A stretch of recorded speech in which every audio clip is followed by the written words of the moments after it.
एउटा क्वेसन के छ भने गृहबन्धु टी स्टेटको कुरा आयो, क्यान्टनमेन्ट आउँछ कि आउँदैन गृहमन्त्रीज्यू? कि मुटु थरथर थरथर भइराखेको छ? त्यो भएर क्यान्टनमेन्ट घोटाला सबभन्दा ठुलो अपराध हो यो देशको, त्यो चाहिँ फाइल खोल्नु पर्यो। सम्माननीय गृहमन्त्रीज्यूलाई म यो स्पष्टीकरण चाहन्छु।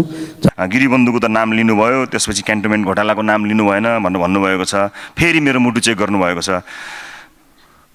तपाईसँग मात्र होइन, कसैसँग पनि म आफ्नो मुटु जचाउन तयार छु। मलाई लाग्छ यो दुनियाँको सबैभन्दा दह्रो मुटु भएको मान्छे रवि लामिछाने हो।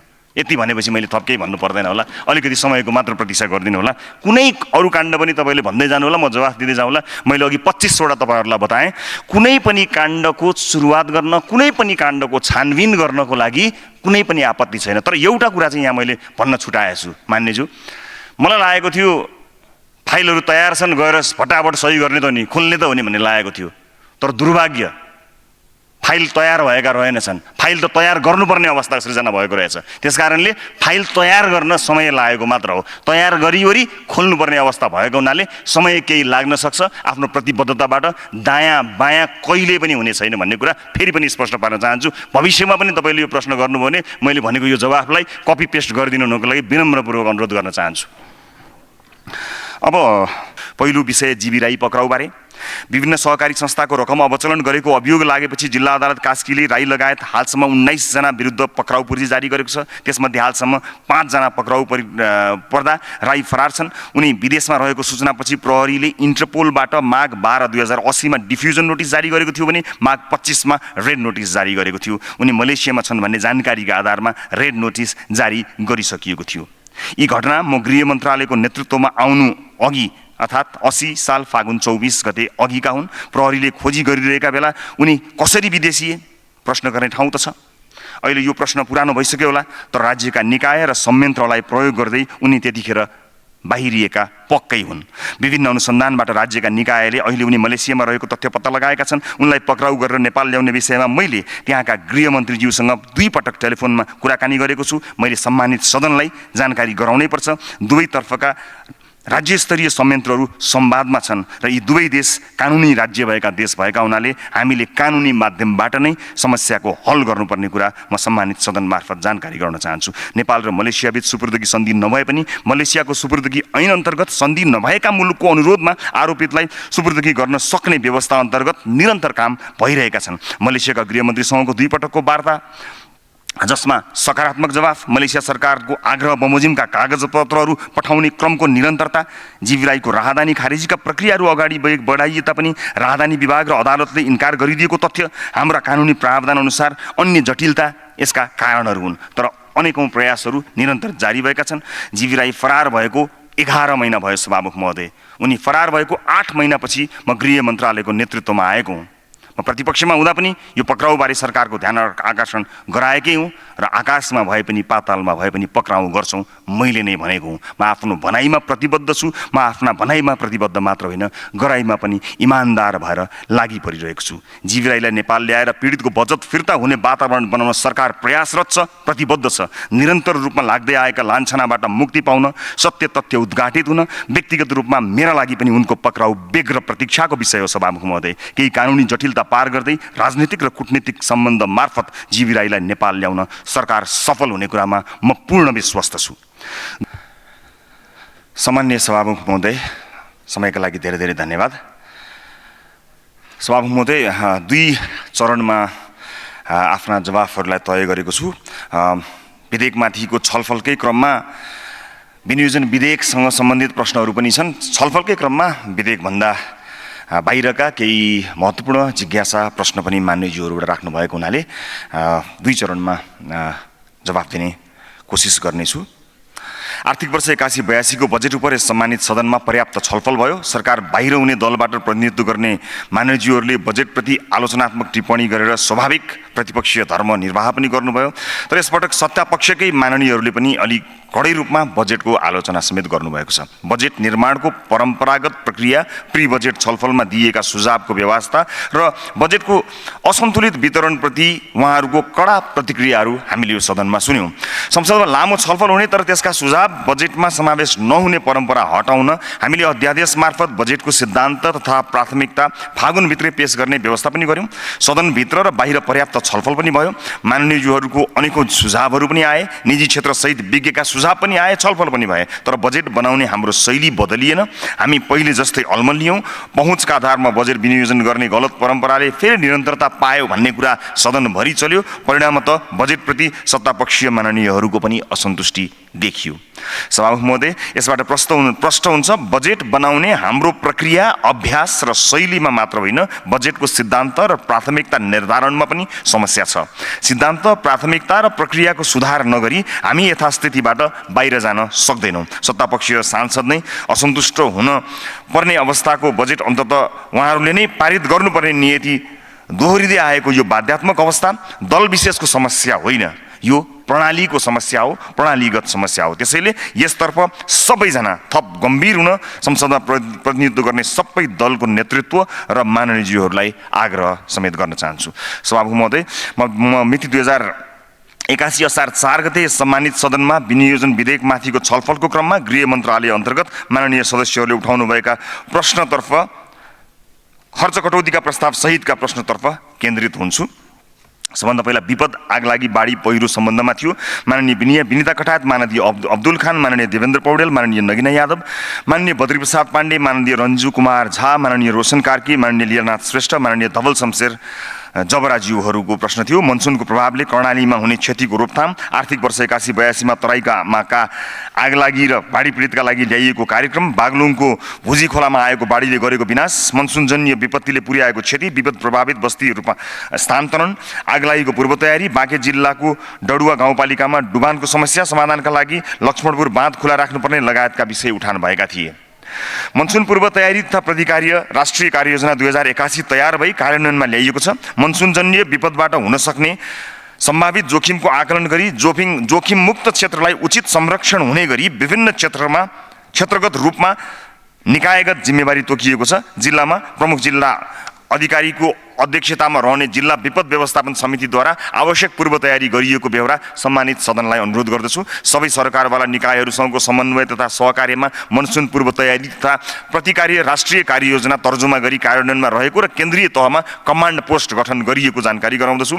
जिल्ला विपद व्यवस्थापन कोषबाट विपद पीडित उद्धार र राहत सम्बन्धी मापदण्ड 7औं संशोधन 2077 बमोजिम मृतकका परिवारलाई 5 लाख, पीडित उद्धार र राहत सम्बन्धी मापदण्ड 7औं संशोधन अन्तर्गत नै प्रदेश सरकारबाट प्राप्त 3 लाख रुपियाँ, चामल 30 केजी, दाल, खाने तेल, चिया, चिनी, साबुन लगायतका सामग्री उपलब्ध गराउने व्यवस्था छ। त्यस्तै मृतकका परिवारलाई तत्कालका लागि 15,000 रुपियाँ, त्रिपाल, कम्बल, म्याट्रेस र भाँडाकुँडा उपलब्ध गराउने व्यवस्था गरिएको छ। सङ्घीय तहमा गृह मन्त्रालय, राष्ट्रिय विपद जोखिम न्यूनीकरण तथा व्यवस्थापन प्राधिकरण, राष्ट्रिय आपतकालीन कार्य सञ्चालन केन्द्र, केन्द्रीय कमान्ड पोस्ट लगायतका संरचनाहरू बहुविपद जोखिम न्यूनीकरण तथा व्यवस्थापनका लागि प्रदेश र स्थानीय सरकार, विकास साझेदारहरू लगायतसँग नियमित सम्पर्क र समन्वयमा रही विपद जोखिमयुक्त क्षेत्रको जोखिम नक्साङ्कन, आवश्यकता अनुसार भौगोलिक अध्ययन, पूर्व सूचना प्रणालीको जडान र सूचना प्रवाह मनसुन बुलेटिन, विभिन्न चेतनामूलक कार्यक्रमहरू सञ्चालन गरिएका छन्। मानवीय सहायता स्थलहरूमा राहत तथा उद्धारका सामग्रीको यथेष्ट भण्डारण गरिएको छ। आपतकालीन अवस्थामा का लागि हवाई उद्धारका लागि समेत मिति 81/2/17 गते सरकारी तथा निजी हवाई सेवा प्रदायकहरूसँग हवाई सेवा दिने सम्बन्धी विस्तृत योजनासहित तत्काल परिचालन हुने गरी तयारी अवस्थामा तैनात राखिएको छ। हालैको मनसुनजन्य विपद र भविष्यमा हुने विपदका घटनामा समेत हुन सक्ने क्षतिका विवरण सङ्कलन गरी व्यवस्थापन गर्न विपद पीडित उद्धार र राहत सम्बन्धी मापदण्ड 7औं संशोधन 2077 बमोजिम सम्बन्धित जिल्ला विपद व्यवस्थापन समितिद्वारा प्रबन्ध गर्ने व्यवस्था मिलाइएको र प्रमुख जिल्ला अधिकारीलाई समेत यस सम्बन्धमा मन्त्रालयबाट आवश्यक निर्देशन दिइसकिएको छ। दैलेख जिल्लाको 820 नगरपालिका र अछाम जिल्लाको पञ्चदेवल विनायक जोड्ने झोलुङ्गे पुल जुन केही दिन अगाडि लट्ठा चुडिएर मर्मत गर्नुपर्ने अवस्थामा पुगेको थियो, अबको 2 दिनभित्र सञ्चालन हुने कुरा पनि सम्मानित सदनलाई जानकारी गराउन चाहन्छु। बागलुङको ढोरपाटन नगरपालिकाको बोवाङ इलाकामा गएको बाढी पहिरोबाट निजी आवास गुमाएका 82 घर परिवारलाई सुरक्षित स्थानमा स्थानान्तरण गरी पहिलो किस्ता बापत रकम राष्ट्रिय विपद जोखिम न्यूनीकरण तथा व्यवस्थापन प्राधिकरण मार्फत वितरण गरिएको छ। दोस्रो किस्ता पनि 18 परिवारले प्राप्त गरिसकेका छन्। यो कुरा पनि जानकारी गराउँछु। जाजरकोट र बझाङ केन्द्रबिन्दु भएको भूकम्पबाट पहिचान भएका 80,150 लाभग्राहीका लागि राष्ट्रिय विपद जोखिम न्यूनीकरण तथा व्यवस्थापन प्राधिकरणबाट जिल्ला विपद व्यवस्थापन समितिको कोषमा 4 अर्ब 75 लाख रुपियाँ निकासा गरिएको छ। स्थानीय विपद व्यवस्थापन समितिबाट प्रक्रिया पूरा गरेका 76,875 लाभग्राहीका लागि पहिलो किस्ता बापत 1 अर्ब 92 करोड 18 लाख 75 हजार रुपियाँ लाभग्राहीका खातामा जम्मा भइसकेको व्यवहार सम्मानित सदन समक्ष जानकारी गराउन चाहन्छु। सम्मान्य सभामुख महोदय, अब म कारागार व्यवस्थापन सम्बन्धमा माननीय अब्दुल खान, माननीय ऐनबहादुर शाही ठकुरी, माननीय प्रभु हजारा, माननीय प्रेमबहादुर आले, माननीय बुद्धिमान तामाङ, माननीय रञ्जु कुमारी झा, माननीय शिशिर खनाल, माननीय डाक्टर प्रकाश शरण महतज्यूले राख्नुभएको विषयमा जानकारी गराउन चाहन्छु। जिज्ञासा थियो, कारागारमा स्वास्थ्य परीक्षण गर्न प्रयोगशालाको व्यवस्था, कारागारलाई सुधार गृहको रूपमा विकास नगरिएको, मुगु कारागारको छिटो सञ्चालनमा ल्याउनुपर्ने, वीरगञ्ज कारागार जीर्ण अवस्थामा रहेको, नयाँ भवन निर्माणका कुरा, बाल सुधार गृह निर्माण, कारागार सुधारका लागि मध्य प्रदेशमा बजेट विनियोजन कम भएको, कारागारमा उद्यमशीलता विकास, प्रदेशमा खुला कारागार निर्माण, त्रिशुलीमा कारागार निर्माणको लागि बजेट विनियोजन न्यून भएको लगायतका विषय उठान गर्नुभएको थियो। सम्मान्य सभामुख महोदय, नेपाल सरकारबाट फौजदारी कसुर कैद कट्टा नियमावली 2076 मा तेस्रो संशोधन भएको छ। यसबाट सम्मानित सर्वोच्च अदालतको आदेशको कार्यान्वयन एवं कैद कट्टा सम्बन्धी विषयलाई पीडित मैत्री, पारदर्शी र वस्तुनिष्ठ बनाउन कानुनी आधार तयार भएको छ, जस अन्तर्गतका मुख्य व्यवस्था सम्मानित सदनलाई जानकारी गराउन चाहन्छु। ज्यान सम्बन्धी कसुरको हकमा पीडितको हक संरक्षण र सामाजिक प्रभाव समेतलाई मध्यनजर गरी कैद छुट हुँदा अनिवार्य पीडित पक्षको सहमति गर्नुपर्ने व्यवस्था गरिएको छ। कारागार प्रशासक र प्रमुख जिल्ला अधिकारीबाट सिफारिस भई आएका सबै प्रमाण पुगेका कैदी बन्दीको कैद कट्टा गर्दा समेत कारागार व्यवस्थापन विभाग र गृह मन्त्रालयको वेबसाइटमा 7 दिनको सार्वजनिक सूचना प्रकाशन अनिवार्य गरिएको छ। सार्वजनिक सूचना जारी भइसकेपछि कुनै कैदी बन्दीप्रति गुनासो प्राप्त भएमा सोको सम्बोधन गरेर मात्र सिफारिस गर्ने व्यवस्था मिलाइएको छ। सार्वजनिक सूचना आजकै मितिबाट नै आज सार्वजनिक सूचना प्रकाशन भइसकेको जानकारी पनि सम्मानित सदनलाई म जानकारी गराउन चाहन्छु। यसबाट विगतमा देखिएका कैद मिनाहका विभिन्न विवादहरू र विभिन्न पहुँचका आधारमा पहुँच भएकाहरूले मात्र आफ्नो राम्रो व्यवहार हुँदा हुँदै पनि कैद कट्टाको सुविधा पाउने जुन प्रचलन थियो त्यसलाई सुधार गरिएको छ र त्यसलाई अझ सार्वजनिक सूचना समेत जारी गर्ने भएको हुनाले गुनासो पनि प्राप्त हुने हुनाले आम नागरिकले पनि देख्न पाउने गरी आजैबाट वेबसाइटमा सार्वजनिक गरिएको कुरा सम्मानित सदन मार्फत जानकारी गराउन चाहन्छु। कारागार सुधार गृहलाई कारागारलाई सुधार गृहको रूपमा स्तर उन्नति गर्न प्यारोल र प्रोभिजनमा छाड्ने नीति कार्यान्वयनमा लगिएको छ, जस अन्तर्गत 417 जना कैदीबन्दी प्यारोल बोर्डबाट निर्णय भई पेरोलमा बसेका छन्। खुला कारागार सम्बन्धी कानुनी पूर्वाधारको मस्यौदा आगामी आर्थिक वर्षभित्र सम्पन्न गरी पेश गरिनेछ। कैदी बन्दीहरूको अनुपातमा शौचालय निर्माण र स्तर उन्नतिको कार्यलाई निरन्तरता र प्राथमिकता दिइएको छ। उपलब्ध स्रोत साधनको परिधिभित्र रहेर 7वटै प्रदेशमा रहेका कारागारमा बजेट विनियोजन गरिएको छ। कारागार कार्यालय तुलसीपुरमा स्वास्थ्य परीक्षणका लागि प्रयोगशाला स्थापना गरिएको र सो कार्यक्रम क्रमशः सबै कारागारमा विस्तार गरिने कुरा जानकारी गराउँदछु। नुवाकोटको केन्द्रीय कारागारको पहिलो चरणको निर्माण सकिएर दोस्रो चरण पनि अन्तिममा पुगेको छ। 1370 जना कैदीबन्दी क्षमता भएको कारागार आगामी आर्थिक वर्षबाट सञ्चालनमा ल्याउने लक्ष्य छ। आगामी आर्थिक वर्षमा 10वटा कारागारमा लघु उद्यम केन्द्र स्थापना गर्ने र करिब 6000 कैदीबन्दीलाई सिपमूलक तालिम प्रदान गर्ने कार्यक्रम छ। प्रदेश स्तरीय कारागार स्थापनाका लागि 7वटै प्रदेश सरकारसँग समन्वय गरी जग्गा प्राप्ति सम्बन्धी कार्य प्रारम्भ भइसकेको छ। अब म राष्ट्रिय परिचय पत्र सम्बन्धमा आएका प्रश्नहरूबारे जानकारी गराउँछु, जसलाई माननीय अमनलाल मोदी, माननीय ऐनबहादुर शाही ठकुरी, माननीय चन्द्रकान्त भण्डारी, माननीय तारा लामा तामाङ, माननीय निर्मला कोइराला, माननीय पूर्णबहादुर तामाङ, माननीय प्रदीप पौडेल, माननीय प्रभु हजारा, माननीय प्रेमबहादुर आले, माननीय प्रेम सुवाल, माननीय रामकृष्ण यादव, माननीय रेखा यादव, माननीय रोशन कार्की, माननीय शिशिर खनाल, माननीय सुनिता बराल ज्यूहरूले राख्नुभएको थियो। राष्ट्रिय परिचय पत्रको अनिवार्यता, स्थानीय तहबाट वितरण हुने व्यवस्था, एकमात्र परिचय पत्रको अवधारणा, जिल्ला प्रशासन कार्यालयमा भिड बढेको परिचय पत्र घर घरमा पुर्याउनु पर्ने, छपाई भएका परिचय पत्र पाएक पर्ने स्थानमा लिन सक्ने व्यवस्था गर्नुपर्ने लगायतका सन्दर्भहरू माननीयज्यूहरूले उठाउनु भएको थियो।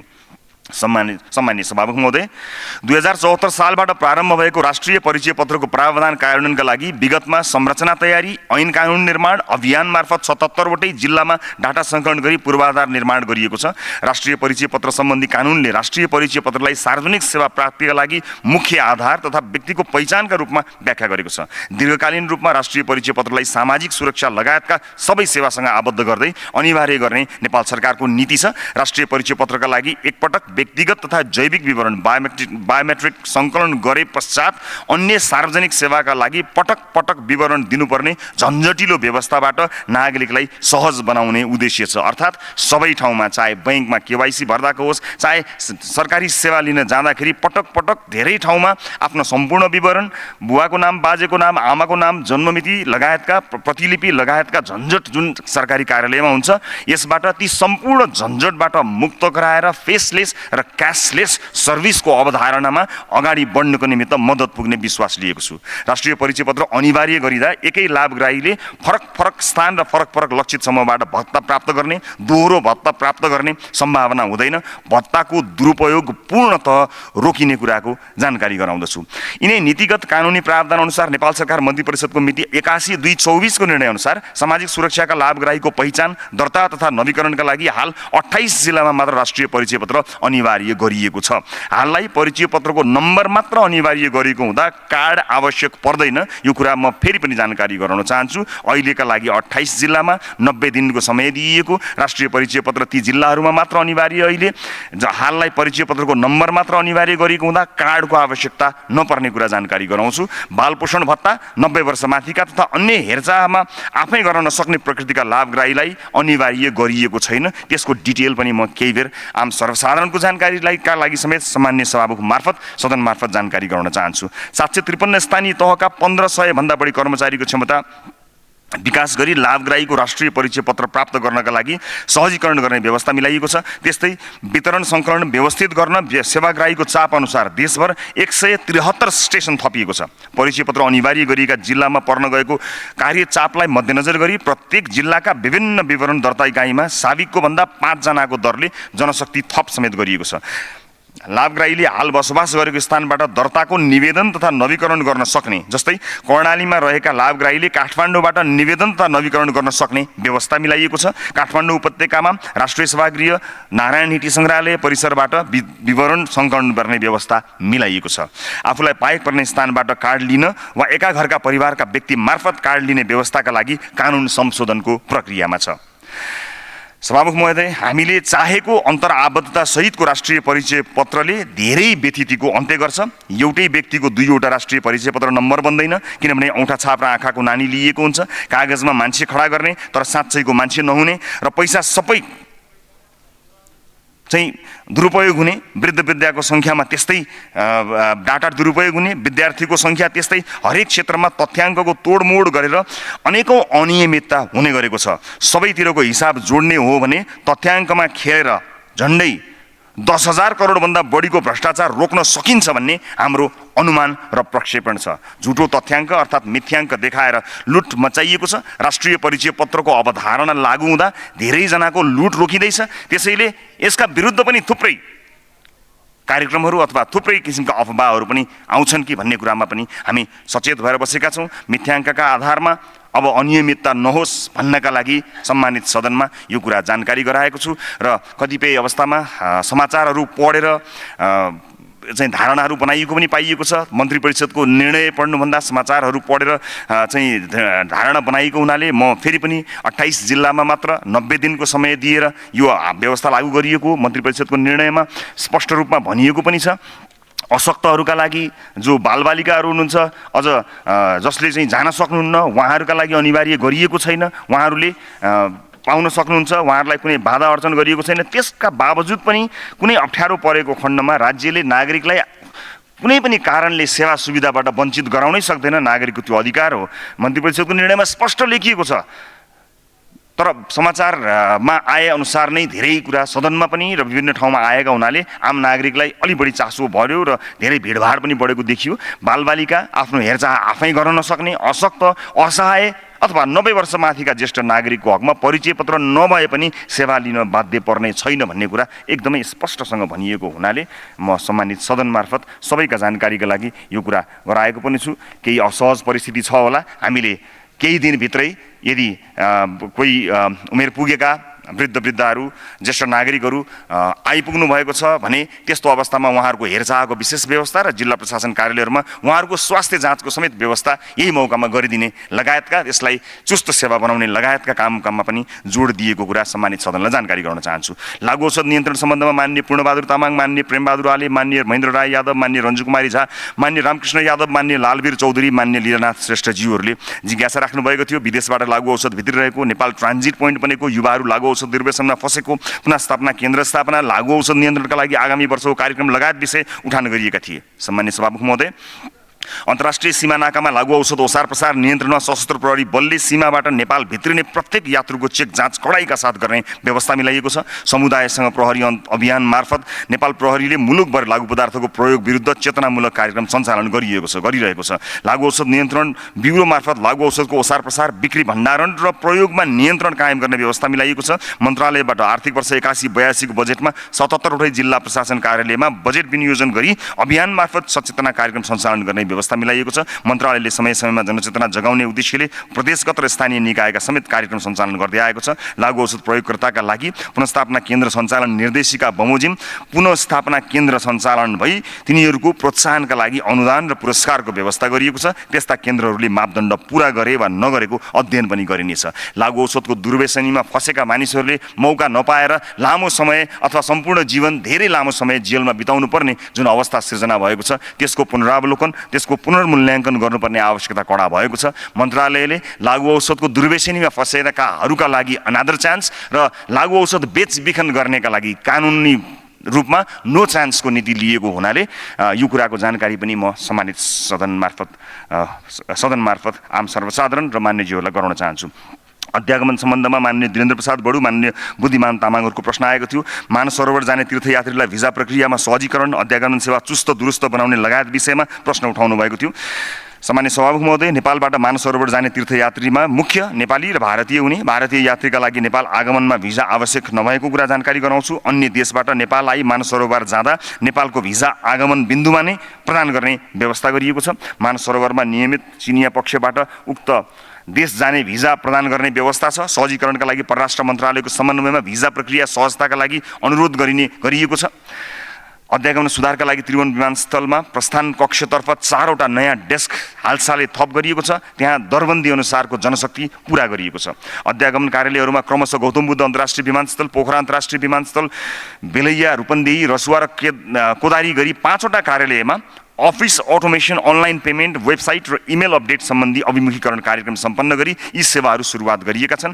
नेपाल चीन सीमाका जिल्लाका नागरिकलाई चीन आवत जावत गर्न बारकोड सहित एन्ट्री एक्जिट अनुमति पत्रको व्यवस्था गरिएको छ। सामान्य सभामुख महोदय, एउटा जटिल र अप्ठ्यारो परिस्थिति भिजिट भिजाका सन्दर्भमा छ, जसका लागि केही गृह कार्य गृह मन्त्रालयले गरेको छ। नेपाली नागरिकहरू देशमा रोजगारीको अवसर नपाउँदा अझ विशेष गरेर महिला श्रमिकहरू भिजिट भिजामा जाने, दुबई जाने र त्यहाँबाट अन्य विभिन्न देशहरूमा जाने क्रम बढ्दो छ। यसका लागि बिचौलियालाई थुप्रै पैसा दिएर जाने गरेको गुनासो निरन्तर आइरहेको छ। यहाँ एउटा समस्या छ जसलाई समाधान गर्ने हेतुमा मन्त्रालयले अहोरात्र काम गरिरहेको छ। रोकिदिँदा त्यस्तो भिजिट भिजामा जाने मानिसहरूले प्रक्रिया अनुसारको $500 कसैले दिएको हुन्छ। त्यो दुबई या त्यो कुनै मुलुकमा पुगिसकेपछि, विशेष गरेर दुबईमा पुगिसकेपछि बिचौलियालाई फेरि फिर्ता दिने र त्यहाँबाट अन्य श्रम स्वीकृति नभएका देशहरूमा घरेलु कामदारका रूपमा जाने क्रम बढेको छ। त्यसलाई रोक्नका लागि निकै धेरै प्रयास गरिएको छ। आजभोलि नै यहाँहरूले हेर्नुभयो भने हामीले लगभग कतिपय देशमा त 200 भन्दा बढी त्यस्ता घरेलु कामदारका रूपमा झुक्याएर जानेहरूलाई रोकिएको पनि हो। तर हुने रहेछ के भने सभामुख महोदय, यहाँबाट रोकिएर के गर्नु, उनीहरूले त अझ थप धेरै पैसा दिएर अझ अन्य बाटो हुँदै, सडकको बाटो हुँदै भारततर्फ गएर दिल्ली पुगेर दिल्लीबाट जाने पनि गरेको पाइयो। अर्थात् नेपाली नागरिकको झन् बढी पैसा खर्च हुने, नेपाली नागरिकले झन् बढी दुःख पाउने यो परिस्थिति सृजना भएको छ। खुला गर्दा विदेशमा अलपत्र पर्ने, कडाई गर्दा दलाललाई बुझाउनु पर्ने, पैसा बढ्ने र दुःख बढ्ने यो परिस्थितिलाई अन्त्य गर्नको निमित्त एक गहन र सघन छलफलको आवश्यकता भएको छ। मन्त्रालय यसलाई सूक्ष्म निगरानीका साथ काम गरिरहेको छ। अध्यागमन सुधारमा एउटा कोसे ढुङ्गो साबित हुने गरी हामी विभिन्न नीति नियमहरूको अध्ययन र कार्यविधिहरूको अध्ययन र निर्माणमा व्यस्त रहेका छौँ। म माननीय सदस्यहरूबाट सदनमा हुने छलफलहरूमा र समितिहरूमा हुने छलफलहरूमा यो समस्याका बारेमा पनि छलफल गर्नको निमित्त आग्रह र अनुरोध पनि गर्न चाहन्छु। सामान्य सभामुख महोदय, शान्ति सुरक्षा सम्बन्धमा मान्य अमरेश कुमार सिंह, मान्य अर्जुन नरसिंह केसी, मान्य ऐनबहादुर साई ठकुरी, मान्य चन्द्रकान्त भण्डारी, मान्य तारा लामा तामाङ, मान्य ध्रुवबहादुर प्रधान, मान्य नगिना यादव, मान्य नारायण प्रसाद आचार्य, मान्य प्रभु शाह, मान्य प्रभु हजारा, मान्य बद्रीप्रसाद पाण्डे, मान्य विमला सुवेदी, मान्य बुद्धिमान तामाङ, मान्य महेन्द्र राई यादव, मान्य रामकृष्ण यादव, मान्य रामहरि खतिवडा, मान्य रेखा यादव, मान्य लालवीर चौधरी, मान्य लीलानाथ श्रेष्ठज्यूले उठान गर्नुभएका विविध विषयहरूबारे म जानकारी गराउन चाहन्छु। बर्दियामा सीमा क्षेत्रमा 10 गजामा बिओपी सङ्ख्या र सुविधा पनि कम रहेको विषय उठेको थियो। देशभरमा 253वटा बिओपी सञ्चालनमा छन्। सीमा सुरक्षा र सीमा पार अपराध नियन्त्रणका लागि बिओपी थप गर्ने विषयमा मन्त्रालय संवेदनशील छ। गत वर्ष मात्र 53वटा बिओपी थपिए भने आगामी वर्ष आर्थिक वर्षमा समेत केही थप्ने कार्यक्रम राखिएको छ। आगामी आर्थिक वर्षको बजेट वक्तव्यमा समेत अन्तर्राष्ट्रिय सीमा सुरक्षा व्यवस्थालाई सुदृढ र प्रभावकारी बनाइने तथा सीमा सुरक्षामा स्थानीय नागरिकको सहभागिता र अपनत्व बढाउने कार्यक्रम सञ्चालन गरिने उल्लेख छ। सीमा क्षेत्रमा काम गर्ने सुरक्षाकर्मीलाई सुविधा कम भएको तथ्य हो, सही हो। सुरक्षा इकाइलाई सुविधा सम्पन्न बनाउने नीति छ, तर स्रोत साधनको सीमितताका कारण समस्या पूर्ण रूपमा समाधान गर्न नसकेको कुरा मैले यो सदनमा स्वीकार नै पर्दछ। तर भविष्यमा थप स्रोत साधनले सुविधा सम्पन्न गर्दै जाने प्रतिबद्धता पनि जाहेर गर्न चाहन्छु। सीमाका नागरिकको सुरक्षाकर्मीले दुःख दिएको विषय उठेको थियो। सीमा क्षेत्रमा रहेका नागरिकलाई सीमा पार आवत जावतमा सहजीकरण गर्ने सरकारको नीति छ। सो अनुसार उत्तरी सीमातर्फ कोभिडको समयमा रोकिएका परम्परागत 14वटा नाका खुला गरिएको छ भने दक्षिणी सीमातर्फ समेत सहज रूपमा आवत जावत गर्ने व्यवस्था गरिरहेको बेहोरा मान्यज्यूहरूलाई विदितै छ। सीमा पार अपराध रोक्ने र भन्सार छली गर्ने उद्देश्यले अवैध रूपमा ओसार पसार गरिने गरेका सामानको सम्बन्धमा चेक जाँच गर्ने विगतदेखिकै कार्यलाई थप प्रभावकारी बनाउने बाहेक नागरिकलाई दुःख दिने कार्य नभएको तथ्य सम्मानित सदन समक्ष जानकारी गराउन चाहन्छु। त्यस्ता गुनासाहरू आएमा त्यस्ता गुनासा उप कारबाही हुने कुराको पनि सुनिश्चितता सम्मानित सदनमा गर्न चाहन्छु। सुन तस्करी झन् बढेको खै नियन्त्रण भन्ने विषय आएको थियो। सुनको अवैध तस्करी नियन्त्रणका लागि गृह मन्त्रालयले प्रभावकारी रूपमा कार्य गरिरहेको छ। पछिल्लो 3 महिनामा मात्र नेपाल प्रहरीले करिब 20 केजी र सशस्त्र प्रहरी बलले करिब 90 केजी गरी जम्मा 110 केजी सुन बरामद गरेका छन्। सुनको अवैध तस्करी लगायत गैर कानुनी तथा आपराधिक कार्य नियन्त्रण गर्ने र कसुर गर्ने व्यक्तिलाई कानुनको दायरामा ल्याउने कार्यमा गृह प्रशासन कटिबद्ध छ, प्रतिबद्ध छ। प्रहरी चौकीहरूले जबरजस्ती व्यक्तिका सवारी साधन कब्जा गर्ने र आफैले प्रयोग गर्ने गरेको गुनासोका सन्दर्भमा नेपाल प्रहरीले ट्राफिक नियम उल्लङ्घन गर्ने सवारी साधन धनीलाई कानुन बमोजिम कारबाही गर्ने गरेको छ। यसै क्रममा भन्सार छली लगायतका गैर कानुनी कार्यमा जफतसम्मका कारबाही भएका हुन सक्दछन्। त्यसरी जफत गरिएका सवारी साधन कानुन बमोजिम भन्सार र राजस्व अनुसन्धान कार्यालयमा दाखिल गर्ने गरिएको छ। प्रहरीले गैर कानुनी रूपमा व्यक्तिका सवारी साधन कब्जा गर्ने गरेको र आफैले प्रयोग गर्ने गरेको कुरा मन्त्रालयको औपचारिक जानकारीमा छैन। कोही कसैले कानुन विपरीत गरेको भए त्यस्तो गर्नेलाई कडा कारबाही हुने कुराको सुनिश्चितता म सम्मानित सदनमा गर्न चाहन्छु। सरकारी जग्गाको संरक्षणको विषयमा के भइरहेको छ भन्ने प्रश्नमा गृह मन्त्रालयले स्थानीय प्रशासन मार्फत अतिक्रमित सरकारी सार्वजनिक जग्गाको लगत सङ्कलन गर्ने र अतिक्रमित जग्गा फिर्ता ल्याउने कार्यको अभियान नै चलाएको छ। यस अभियानबाट पछिल्लो 3 महिनामा अतिक्रमित र गैर कानुनी प्रयोग गरिएको 633 बिघा 7 कट्ठा 13 धुर सार्वजनिक तथा सरकारी जग्गा साबिककै अवस्थामा फिर्ता ल्याइएको कुरा सम्मानित सदनलाई जानकारी गराउन चाहन्छु। अतिक्रमण भएका अन्य सार्वजनिक र सरकारी जग्गा सम्बन्धी निकायसँगको समन्वय तथा सहकार्यमा फिर्ता ल्याउने कार्यलाई भविष्यमा समेत निरन्तरता दिने बेहोरा सम्मानित सदनलाई जानकारी गराउन चाहन्छु। ठुला नेताहरूको अपराधिक क्रियाकलापमा संलग्न रहेको भनिएको कारबाही गर्न केले रोक्यो? निर्मला पन्तको हत्याको अनुसन्धान र गिरिबन्धु टी स्टेटको अनुसन्धानको विषय के भयो भन्ने प्रश्नहरू आएको छ। यसबारेमा म केही बेरमा जानकारी अलि सुनिने गरी र बुझिने गरी गर्न चाहन्छु। बारा जिल्लाको रामराजा कलेज आजकै यही सम्बोधनकै क्रममा गर्न चाहन्छु। बारा जिल्लाको रामराजा कलेजका क्याम्पस प्रमुखको हत्याको सन्दर्भमा प्रश्न आएको थियो। बारा जिल्ला स्थित रामराजा कलेज कलैयाका क्याम्पस प्रमुखको मिति 81/2/32 मा गोली हानी हत्या भएको घटनामा सबै अभियुक्तको पहिचान खुलिसकेको र मुख्य बाहेकका अन्य अभियुक्तहरू पक्राउ परिसकेका छन्। मुख्य अभियुक्तको खोजी तीव्र पारिएको छ। उक्त घटनामा पीडित परिवारको तर्फबाट किर्तानी जारी परिसकेको त छैन, तर प्रहरीले पीडित परिवारसँग समन्वय गर्ने र घटनाको अनुसन्धान गर्ने कार्य अगाडि बढाइसकेको छ। मुख्य अभियुक्तसहित सबै अभियुक्तलाई सम्मानित अदालत समक्ष पेश गरिने र कानुन बमोजिम कारबाही हुने कुराको विश्वास दिलाउन चाहन्छु। भविष्यमा यस्ता घटना नदोहोरिन् भनेर सुरक्षा चुनौतीका आधारमा सुरक्षा निगरानी बढाउने कार्यलाई अगाडि बढाइसकिएको छ। इलाका प्रशासन कार्यालय र इलाका प्रहरी कार्यालयको मागका सम्बन्धमा सम्मानित सभामुख महोदय, देशका विभिन्न स्थानमा इलाका प्रशासन कार्यालय र इलाका प्रहरी कार्यालय स्थापनाका लागि स्थानीय सरकार हुँदै आएका सिफारिस र तपाईँ माननीयज्यूहरू स्वयंले मलाई गर्नुभएको लिखित आग्रह कार्यान्वयनका लागि सङ्गठन तथा व्यवस्थापन सर्वेक्षणका लागि मन्त्री परिषदबाट पूर्व स्वीकृति प्राप्त भई काम अगाडि बढाइएको कुरा निवेदन गर्न चाहन्छु, जानकारी गराउन चाहन्छु। प्रहरीको सेवा अवधि पुनरावलोकनको सम्बन्धमा कुरा आएको थियो। प्रहरी कर्मचारीको सेवा अवधि पुनरावलोकन गर्ने उद्देश्यका लागि गृह मन्त्रालयले प्रशासन महाशाखा प्रमुखको संयोजकत्वमा सुझाव समिति गठन गरिसकेको कुरा सम्मानित सदनलाई जानकारी गराउन चाहन्छु।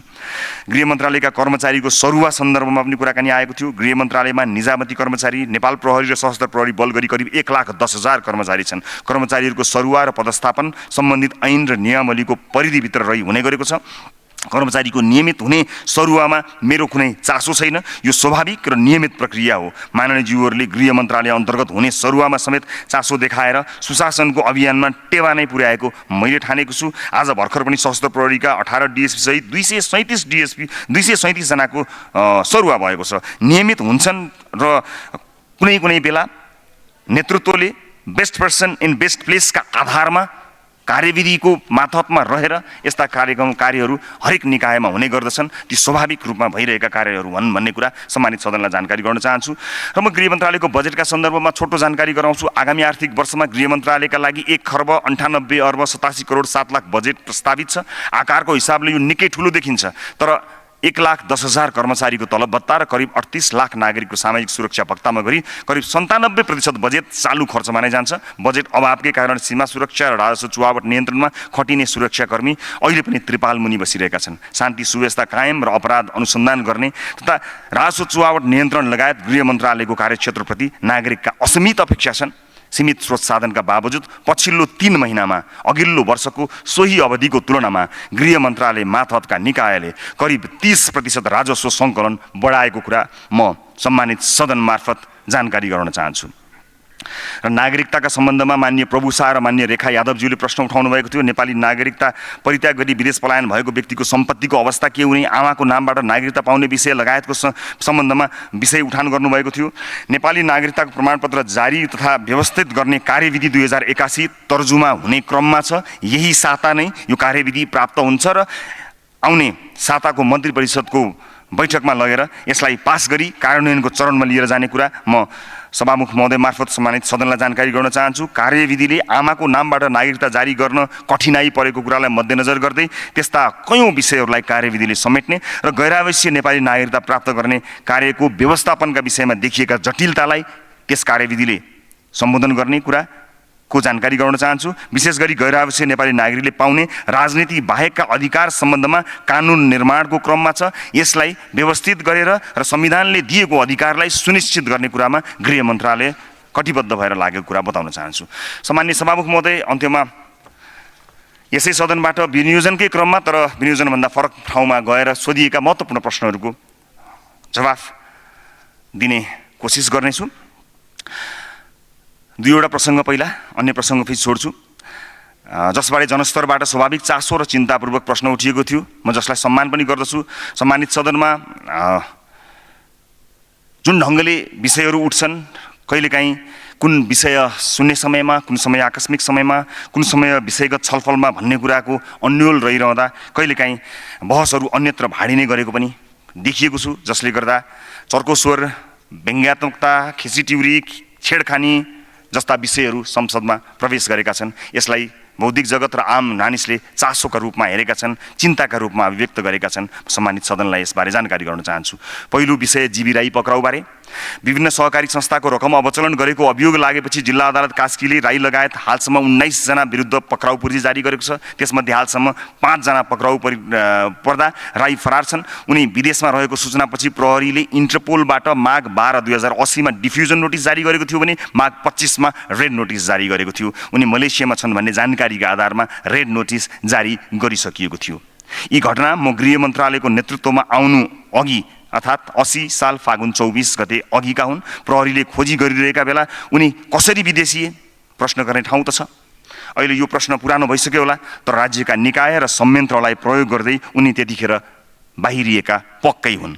विभिन्न अनुसन्धानबाट राज्यका निकायले अहिले उनी मलेसियामा रहेको तथ्य पत्ता लगाएका छन्। उनलाई पक्राउ गरेर नेपाल ल्याउने विषयमा मैले त्यहाँका गृहमन्त्रीज्यूसँग 2 पटक टेलिफोनमा कुराकानी गरेको छु। मैले सम्मानित सदनलाई जानकारी गराउनै पर्छ। दुवैतर्फका राज्यस्तरीय संयन्त्रहरू संवादमा छन् र यी दुवै देश कानुनी राज्य भएका देश भएका हुनाले हामीले कानुनी माध्यमबाट नै समस्याको हल गर्नुपर्ने कुरा म सम्मानित सदन मार्फत जानकारी गराउन चाहन्छु। नेपाल र मलेसिया बीच सुपुर्दगी सन्धि नभए पनि मलेसियाको सुपुर्दगी ऐन अन्तर्गत सन्धि नभएका मुलुकको अनुरोधमा आरोपितलाई सुपुर्दगी गर्न सक्ने व्यवस्था अन्तर्गत निरन्तर काम भइरहेका छन्। मलेसियाका गृहमन्त्रीसँगको 2 पटकको वार्ता जसमा सकारात्मक जवाफ, मलेसिया सरकारको आग्रह बमोजिमका कागजपत्रहरू पठाउने क्रमको निरन्तरता, जीवी राईको राहदानी खारेजीका प्रक्रियाहरू अगाडि बढाइए तापनि राहदानी विभाग र अदालतले इन्कार गरिदिएको तथ्य हाम्रा कानुनी प्रावधान अनुसार अन्य जटिलता यसका कारणहरू हुन्। तर अनेकौं प्रयासहरू निरन्तर जारी भएका छन्। जीवी राई फरार भएको 11 महिना भयो सभामुख महोदय। उनी फरार भएको 8 महिनापछि म गृह मन्त्रालयको नेतृत्वमा आएको हुँ। म प्रतिपक्षमा हुँदा पनि यो पक्राउबारे सरकारको ध्यान आकर्षण गराएकै हुँ र आकाशमा भए पनि पातालमा भए पनि पक्राउ गर्छौँ मैले नै भनेको हुँ। म आफ्नो भनाइमा प्रतिबद्ध छु। म आफ्ना भनाइमा प्रतिबद्ध मात्र होइन, गराइमा पनि इमान्दार भएर लागि परिरहेको छु। जीवी राईलाई नेपाल ल्याएर पीडितको बचत फिर्ता हुने वातावरण बनाउन सरकार प्रयासरत छ, प्रतिबद्ध छ। निरन्तर रूपमा लाग्दै आएका लान्छनाबाट मुक्ति पाउन, सत्य तथ्य उद्घाटित हुन, व्यक्तिगत रूपमा मेरा लागि पनि उनको पक्राउ बेग्र प्रतीक्षाको विषय हो सभामुख महोदय। केही कानुनी जटिलता पार गर्दै राजनीतिक र कूटनीतिक सम्बन्ध मार्फत जीवी राईलाई नेपाल ल्याउन सरकार सफल हुने कुरामा म पूर्ण विश्वस्त छु। दोस्रो विषय, फाइल किने खोलिएन, चेकलिस्ट कहाँ गयो भन्ने बारे मानवज्यूहरूले राख्नुभएको प्रश्न र जिज्ञासाका सन्दर्भमा म बताउँछु। प्रहरीको चेन अफ कमान्ड र बढुवा सरुवामा चाहिँ केही समस्या पर्यो कि भन्ने कुराको बारेमा आएको प्रश्नबारे पनि जानकारी गराउन चाहन्छु। ठुला फाइल भन्नुभन्दा पहिला चेन अफ कमान्ड र घटुवा बढुवाका विषयमा केही कुरा राख्ने अनुमति चाहन्छु। सामान्य सभामुख महोदय, प्रहरीको चेन अफ कमान्डलाई कुनै पनि किसिमले प्रभावित पार्ने कार्य गृह मन्त्रालयबाट भएको छैन।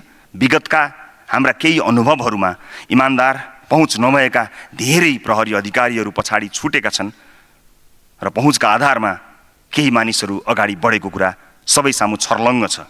मात्र यसपटक पुरै इतिहासलाई हेरेर कुनै कालखण्डमा कोही अन्यायमा पर्यो कि अथवा कसैले प्रभावमा पो पार्यो कि पहुँचका आधारमा भन्ने कुरालाई मध्यनजर राख्दै न्याय गर्ने प्रयास गरिएको छ।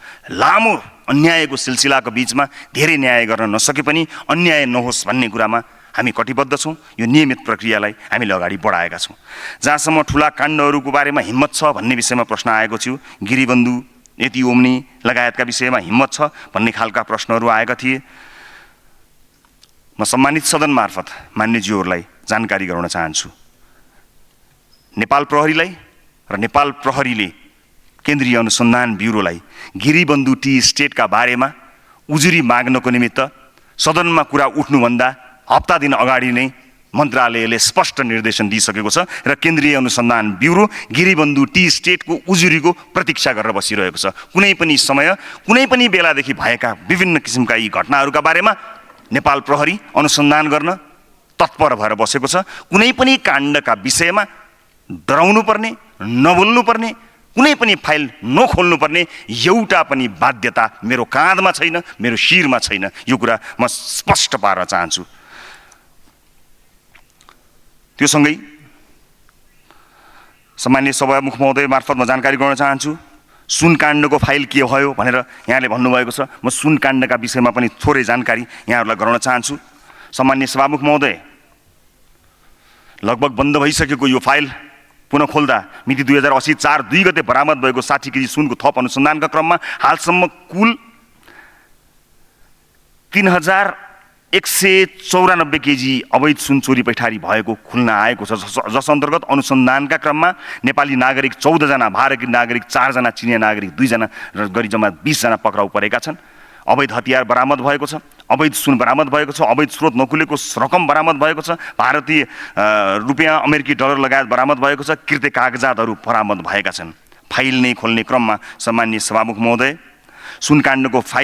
सुनकाण्डको प्रतिवेदन किन खोलिएन भन्ने कुरा भनिएको छ। त्यस प्रतिवेदनमा राज्यका महत्त्वपूर्ण सूचनाहरू भएका हुनाले ती राज्यका महत्त्वपूर्ण सूचनाहरू सार्वजनिक हुँदा त्यसले सुरक्षा चुनौतीहरू थप्दछन्। तर जो कोहीको अध्ययन र अनुसन्धानका लागि यो फाइल खुला छ, यो प्रतिवेदन खुला छ र खोलिएको यो फाइल मार्फत मैले अघि भने जस्तै 20 जना पक्राउ परिसकेको जानकारी म गराउन चाहन्छु। र सम्माननीय सभामुख महोदय, त्यो सँगसँगै खुलेका अन्य फाइलबारे जानकारी गराउन चाहन्छु। भुक्तानी सेवा प्रदायकको संलग्नतामा पेवेल नेपाल प्राइभेट लिमिटेड सजिलो पेमेन्ट सर्भिस मार्फत ती खातामा निक्षेप लिई एजेन्ट मार्फत स्थानान्तरण गरी अपराधजन्य कार्यबाट प्राप्त मुद्रा निर्मूलीकरण र भुक्तानी गरिएको देखिएको छ। कुल कारोबार 1 खर्ब 8 अर्बको रहेको भौचर डिपोजिट गरी 81 अर्ब बराबरको कारोबार गरेको देखियो र सो कार्यमा संलग्न सञ्चालक समिति कर्मचारी एजेन्ट गरी 8 जना पक्राउ परिएको फाइल पनि केन्द्रीय अनुसन्धान ब्युरोले खोलेको छ। अस्ट्रेलिया, दुबई, कोरिया लगायत विदेशमा रेमिटेन्सहरू पठाइएको रकम वैध प्रक्रियाबाट नेपाल नभित्र्याई उक्त रकम विदेशबाट नै अन्यत्र स्थानान्तरण गरी अवैध सुन कारोबार मार्फत मुद्रा नेपालमा रेमिटेन्स प्राप्त गर्ने व्यक्तिहरूले विभिन्न बैंक खातामा निक्षेप गरेको खुल्न आएको छ। यो बारे जानकारी गराउन चाहन्छु। अवैध सुन पैठारी तथा सङ्गठित अपराध सम्बन्धीको अनुसन्धानको फाइल खुलेको छ। सेन्चुरी कमर्सियल बैंकको बैंकिङ कसुर तथा सजाय ऐन अन्तर्गतको फाइल खुलेको छ। बाँसबारी छाला जुत्ता कारखाना लिमिटेडको जग्गा प्राप्तिसँगै यसका फाइलहरू खुलेका छन्।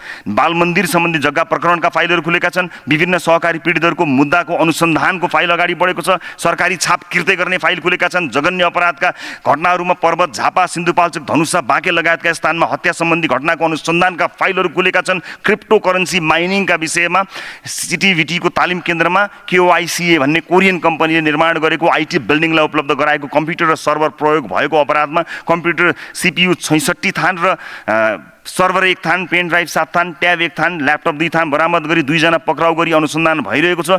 ठुलो परिमाणमा ठुलो रकमको अपचलनको आशंका गरिएको छ। सम्भवतः अहिलेसम्म केही ठुलो हुन सक्ने सम्भावनामा यो फाइल खोलिएको छ। वल्फ 77 अनलाइन सट्टेबाजीको फाइल खुलेको छ। सट्टेबाजको कसुरमा 2 जनाको खातामा 2 महिनामा 24 करोड कारोबार भएको मुद्दामा 2 जना पक्राउ भएका छन्। वन्यजन्तु वातावरण सम्बन्धी फाइल खुलेको छ। फरार प्रतिवादीहरूको फाइल खुलेको छ।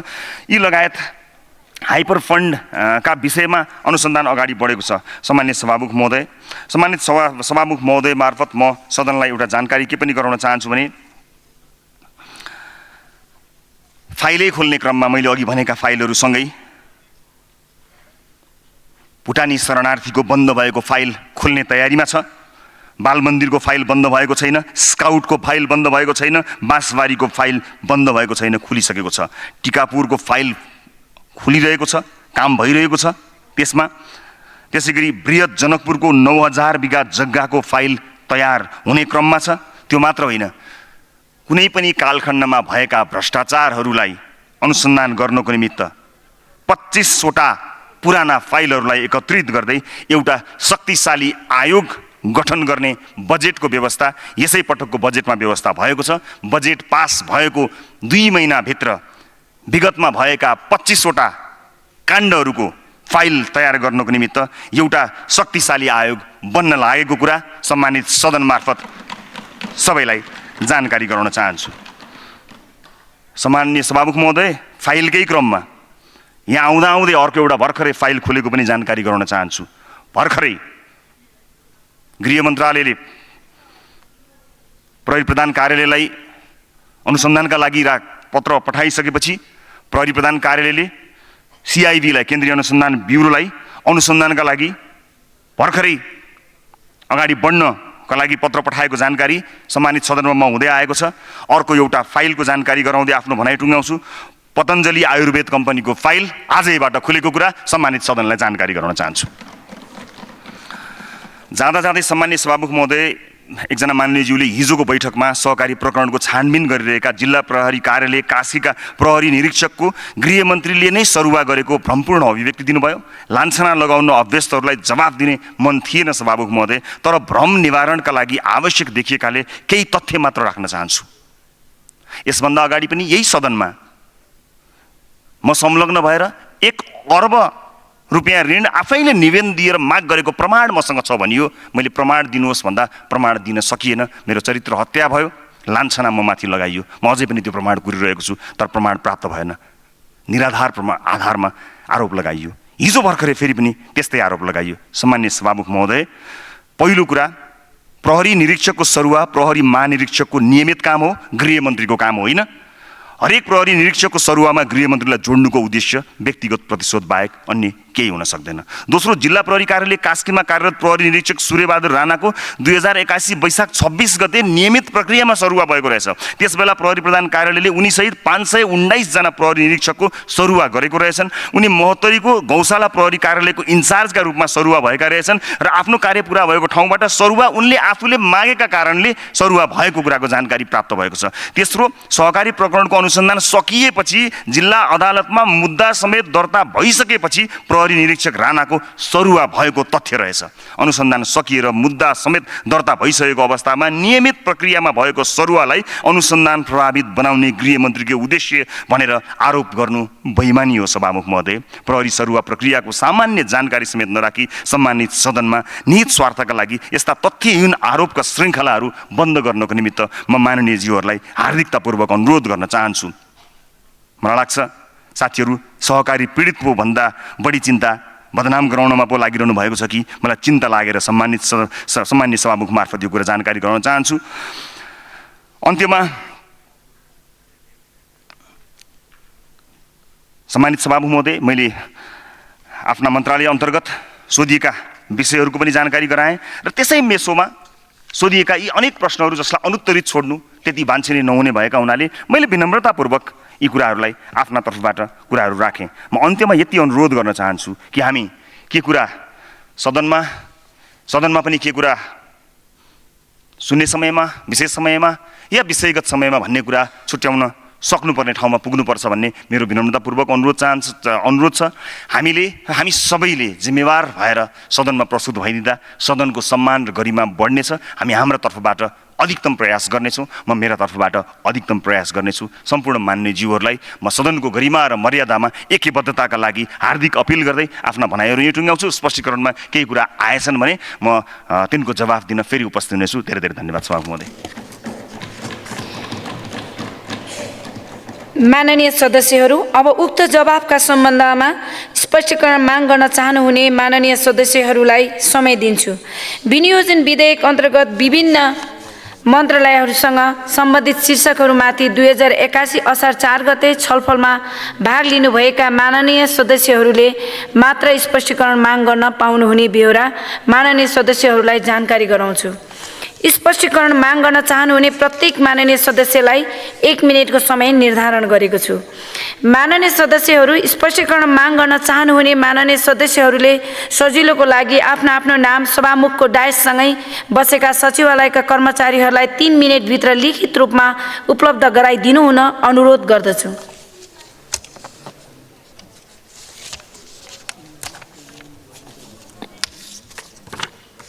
माननीय रघुजी पन्त, त्यसपछि माननीय रामहरि खतिवडा।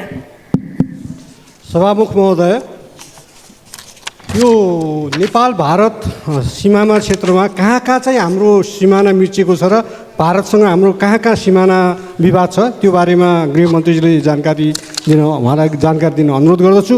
त्यस्तै गरी सशस्त्र प्रहरी बल जहाँ बसेको छ त्यो ठाउँमा त्यहाँका जनताले सुरक्षित पनि फिल गरेका छन्, सीमाको एक हदसम्म सुरक्षा पनि भएको छ। त्यसैले ठोस कुरा आउनु पर्यो, कतिवटा पोस्ट आगामी वर्षमा बढाइन्छ, आउने बजेटको आधारमा कति सङ्ख्या थपिन्छ, उनीहरूलाई चाहिने लजिस्टिक, उनीहरूको क्षमता बढाउने विषयहरूमा मूर्त कुरा आउनु पर्यो। गरिनेछ भनेर भएन, किनभने हाम्रो राख्नुपर्ने जति दक्षिणी सिमानामा हामीले राख्न सकेका छैनौँ, राखेका ठाउँमा सीमा एक हदसम्म सुरक्षित भएको छ। तेस्रो प्रश्न, अन्तिम प्रश्न, नेपाल र भारतको बिचमा जुन खुला सिमाना छ त्यसलाई नियमित गर्नको लागि जाँदा र आउँदा हामीले उताबाट आउँदा नि परिचय पत्र हेर्ने, यताबाट जाँदा नि परिचय पत्र देखाउने प्रणाली लागू गर्ने बारेमा गृहमन्त्रीजीको के सोचाइ छ? धन्यवाद। माननीय रामहरि खतिवडा, त्यसपछि माननीय बिना लामा। सभामुख महोदय, सर्वोच्चले पूर्ण इजलासले गरेको फैसलालाई फेरि उजुरी माग्ने भनेर गृहमन्त्रीले सदनमा जवाफ दिनुभयो गृहबन्धु टी स्टेटको बारेमा। सर्वोच्चको फैसला कार्यान्वयन गर्दा अर्को उजुरी माग्नुपर्छ। अनि गृहमन्त्री तपाईँले सरुवा गरेका प्रहरी अधिकृतलाई मापदण्ड प्रयोग गर्नु भन्नुभयो। काठमाडौँका एसएसपीलाई 7 महिना प्रयोग पनि नपुगिकन सरुवा गर्नुभयो, त्यही थियो मापदण्ड। प्रदेश 2 का एसपीलाई 52 दिनको दिन सरुवा गरिएको छ, मापदण्ड अनुसार नै गरिएको हो। अरूले सरुवा गर्दा व्यक्तिगत इन्ट्रेस्टमा हुने, हजुरले सरुवा गर्दा प्रक्रिया अनुसार हुने, यो पद्धति गृह मन्त्रालयमा कहिलेदेखि लागू भयो? त्यति मात्र होइन, 1 हप्तामा सबै मुद्दा फाँडका प्रहरीहरूलाई सरुवा गर्नु भन्ने व्यक्तिगत निर्देशन गयो भन्ने सुन्नमा आएको छ। यो सत्य हो कि होइन त्यो बारे पनि जवाफ दिनुहोला। त्यति मात्र होइन, भागभण्डा गर्दैनौँ भनेर हिजो कसम खाएर संसदमा छिरेको रासपा आज राजदूत नियुक्तिमा बिलो चाहियो भन्दै हिँडेको छ भन्ने चर्चामा आएको छ। यो सत्य हो कि होइन त्यसको पनि जवाब चाहन्छु। धन्यवाद। माननीय बिना लामा, त्यसपछि माननीय प्रदीप पौडेल। सम्माननीय सभामुख महोदय, गृहमन्त्रीज्यूलाई मेरो प्रश्न। अहिले युवाहरू अध्ययन र रोजगारीको नाममा विदेश जाने लहर छ भने अर्कोतर्फ देशभित्र रहेका युवाहरूको ठुलो पङ्क्तिमा लागु औषधको दुर्व्यसन तीव्र रूपमा बढ्दै गरेको विभिन्न तथ्याङ्गहरूबाट प्रष्ट पार्छ। नेपालको पशुपति नगरदेखि पानीट्याङ्गी, जोगमर्नी हुँदै सुदूरपश्चिमको गौरीफन्डासम्म सिमाना पारीका साना ठुला सबै बजारहरूमा चाहिँ नेपाली युवाहरूलाई लक्षित गरेर लागु औषध पसलहरू चाहिँ खोलिएका छन्। हाम्रा युवाहरूका लागि मात्र खोलिएका ती लागु औषध पसलहरूका कारण नेपालमा कुन तहको लागु औषधको कारोबार र दुर्व्यसन बढेको छ यहाँ मैले भनिरहनु पर्दैन। यस्तो महत्त्वपूर्ण विषयमा गृह मन्त्रालयको ठोस धारणा आउन सकेको छैन जस्तो लाग्छ। यसलाई रोक्नको लागि गृह मन्त्रालयको योजना के रहेको छ? केही त आयो तर पनि स्पष्ट रूपमा आएन जस्तो लाग्यो। धन्यवाद। माननीय प्रदीप पौडेल, त्यसपछि माननीय रोशन कार्की। सम्माननीय सभामुख महोदय, म यो विनियोजनमै केन्द्रित भएर केही प्रश्नहरू राख्न चाहन्छु। माननीय गृहमन्त्रीज्यू, प्रहरी सरुवा र बडुवामा स्वचालित विधि किन ल्याइएन? चालु खर्च कटौती गरेर पुँजीगत खर्च वृद्धि गर्ने काम तपाईँको विनियोजनमा कहाँ भयो? भ्रष्टाचार अन्त्य गरेर सुशासनको प्रत्याभूति गर्ने गरी नीतिगत व्यवस्था विनियोजनले कहाँ गरेको छ? नागरिकको प्रहरी समक्ष उजुरी गर्ने सहज पहुँचको स्थिति कहाँ बनेको छ? प्रदेशलाई प्रहरी परिचालन गर्ने अधिकार फेरि पनि दिने होइन? पूर्व पदाधिकारीको सुविधा किन कटौती गरिएन? प्रहरी ऐन ल्याउने व्यवस्था, प्रहरी ऐन ल्याउने सुनिश्चितता किन गरिएन? गृह प्रशासनलाई डिजिटलाइजेसन गर्ने प्रक्रियालाई किन अगाडि बढाइएन? मैले भनेका बाहेक यो विनियोजनमा कुनै एउटा नयाँ विषय आएको छ कि कृपया जानकारीका निम्ति अनुरोध गर्न चाहन्छु। माननीय रोशन कार्की, त्यसपछि माननीय ज्ञानबहादुर शाही। सभामुख मार्फत म गृहमन्त्रीज्यूलाई केही प्रश्नहरू सोध्न चाहन्छु। उहाँले स्पष्टीकरण, उहाँले मैले पहिले पनि सोधेको थिएँ, त्यसमा उहाँले जवाब दिनु छुटाउनु भएको छ। ज्येष्ठ नागरिकहरू सबैलाई राष्ट्रिय परिचय अनिवार्य नहुने जुन उमेर हद छ ज्येष्ठ नागरिकहरूको, त्यसले लागू गर्न सकिन्छ कि सकिँदैन? उहाँले 90 वर्ष भन्नुभयो। राष्ट्रिय परिचय पत्रको 6 महिनासम्म अझै म्याद थप्नु सकिन्छ कि सकिँदैन? यसबारेमा तपाईँको के विचार छ? र अत्यन्त जोखिम परेका एरिया र घरहरूलाई पहिचान गरी तिनीहरूलाई अहिले नै सुरक्षित स्थानमा सार्नुको लागि भनेर मैले पहिले एउटा आफूले मैले बोलेको थिएँ, त्यसको बारेमा केही पनि आएन। यसको के गरिएको छ कि छैन यसबारेमा? घटना घटिसकेपछि त्यहाँ सम्पत्तिहरूको सुरक्षा गर्ने के व्यवस्था गरिएको छ? र अर्को चाहिँ मैले घटना पश्चात जो क्याम्पहरू हुन्छ त्यसमा ज्येष्ठ नागरिक, गर्भवती, सुत्केरी महिला र किशोरीहरूको सुरक्षाको व्यवस्था कसरी गरिएको छ? अन्तमा अजित गोलेले किन आत्महत्या गर्नु पर्यो यसको बारेमा जानकारी दिनुहोला। धन्यवाद। माननीय ज्ञानबहादुर शाही, त्यसपछि माननीय बुद्धिमान तामाङ। सम्माननीय सभामुख महोदय, माननीय गृहमन्त्रीलाई सभा मार्फत सोध्न चाहन्छु। यो फिजिकल फिट र मानसिक ठिक भएका मान्छेले नेपाल प्रहरीमा जाहिर खाने हो, तर उनीहरूलाई न त भत्ता छ न त केही पनि छैन। आज राष्ट्रको यत्रो जनशक्तिलाई अरू कर्मचारी बराबर चाहिँ यिनीहरूलाई विभेद किन गरिएको? कि गरिबका छोराछोरीले जाहिर खान्छन् भनेर हो कि? यसको चाहिँ जवाफ दिनुहोला। र अर्को चाहिँ जुम्ला जिल्लाका प्रहरी कार्यालय, जिल्ला प्रहरी कार्यालय छ, हजुर कहाँ धेरै पटक आइयो पनि, त्यो जिल्ला प्रहरी कार्यालय अहिले पनि पालमुनि बस्छन् त्यहाँका प्रहरीहरू। त्यो चाहिँ किन बनाउन सक्नुहुन्न, न बजेटमा किन समावेश गर्नु भएन? र अर्को एउटा क्वेसन के छ भने गृहबन्धु टी स्टेटको कुरा आयो, क्यान्टनमेन्ट आउँछ कि आउँदैन गृहमन्त्रीज्यू? कि मुटु थरथर थरथर भइराखेको छ? त्यो भएर क्यान्टनमेन्ट घोटाला सबभन्दा ठुलो अपराध हो यो देशको, त्यो चाहिँ फाइल खोल्नु पर्यो। सम्माननीय गृहमन्त्रीज्यूलाई म यो स्पष्टीकरण चाहन्छु। झन्डै 2 खर्ब बराबर बजेट छ र आज 64 किलोमिटर टाढा जुम्लाको सिजाबाट आज मुद्दा चलाउने मुद्दा फाँट छैन, त्यहाँ प्रहरी इन्सपेक्टरको आवश्यकता छ। माननीय बुद्धिमान तामाङ, त्यसपछि माननीय बद्री प्रसाद पाण्डे। मान्य सभा महोदय, म मान्य सभा मार्फत म गृहमन्त्रीले प्रश्न सोध्न चाहन्छु। पहिलो कुरा मैले बोल्ने क्रम यो राष्ट्रिय नीतिबारे, राष्ट्रिय सुरक्षा नीति बारेमा प्रश्न जवाब आएन, मैले बोलेको थिएँ, यसो जवाब छ यो। अर्को कुरा यो सुरक्षाकर्मीहरूको चाहिँ रासन र अन्य सुविधा यसै आर्थिक वर्षमा चाहिँ नि वृद्धि गर्ने भनेर गृह कार्य भइरहेछ भन्ने कुरा बाहिर आएको छ, के यो सत्य हो?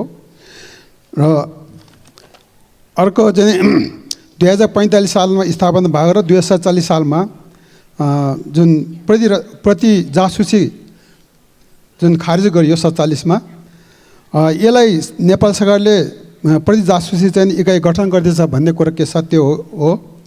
त्यस्तै नेपाल लागु औषध पदार्थको चाहिँ अन्तर्राष्ट्रिय ट्रान्जिट पोइन्ट भएको छ भन्ने कुरा के सत्य हो?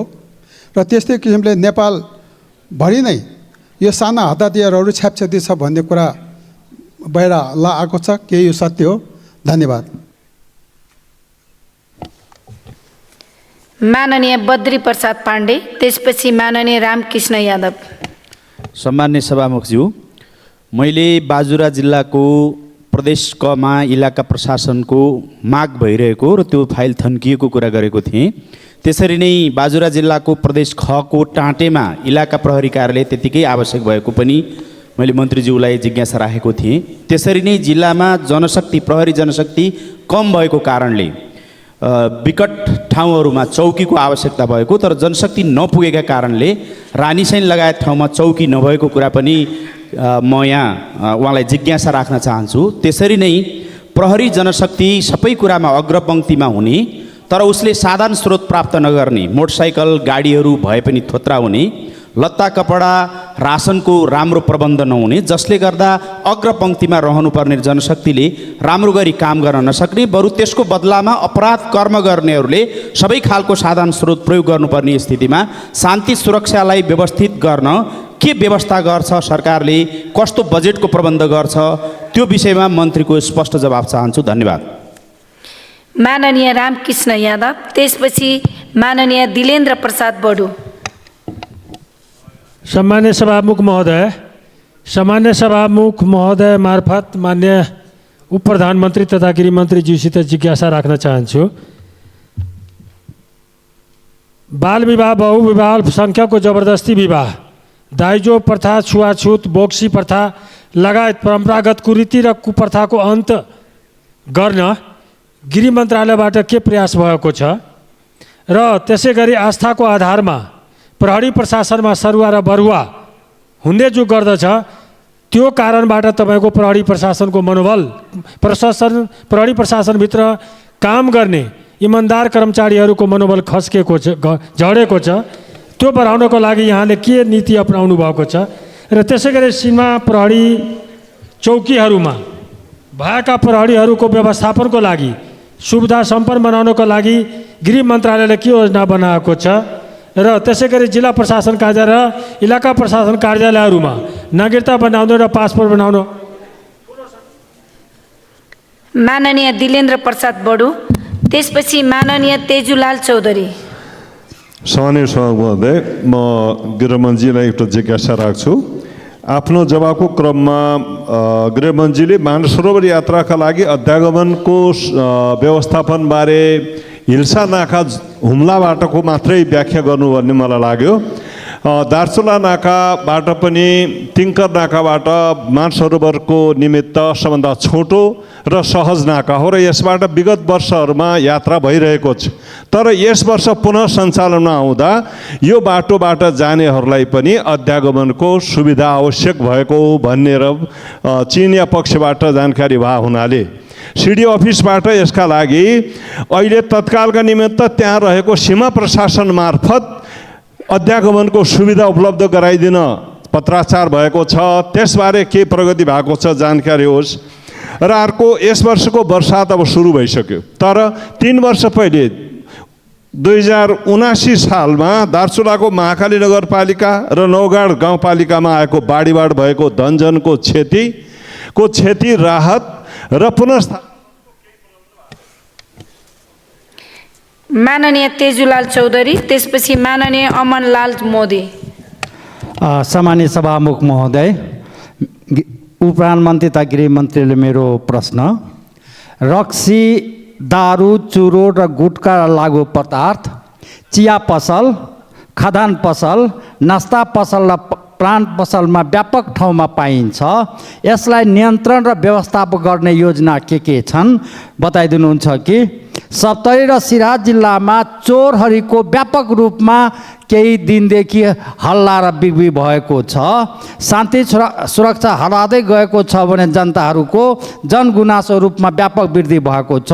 चोरी र डाका नियन्त्रण गर्ने कार्यक्रम के राख्नु भएको छ सिराहा सप्तरीमा? र अन्तिम प्रश्न, 2 नागरिकता लिने र 2 पासपोर्ट लिने नेपालमा कतिजना व्यक्तिहरू हुनुहुन्छ र तिनीहरूको कारबाही भएको छ कि छैन जानकारी पाऊँ। माननीय अमनलाल मोदी, त्यसपछि माननीय प्रेम बहादुर आले।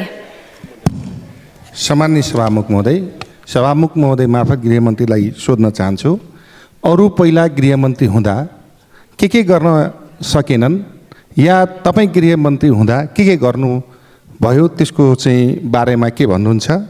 र प्रहरी जवानदेखि सामान्य तहका चाहिँ कर्मचारी जस्तै प्रहरी जवानहरूको तलब सुविधा काठमाडौँमा बसेका चाहिँ जे छ त्यसले खाना लाउन पनि पुग्दैन, त्यसको बारेमा के सोचिराख्नु भएको छ देशैभरि?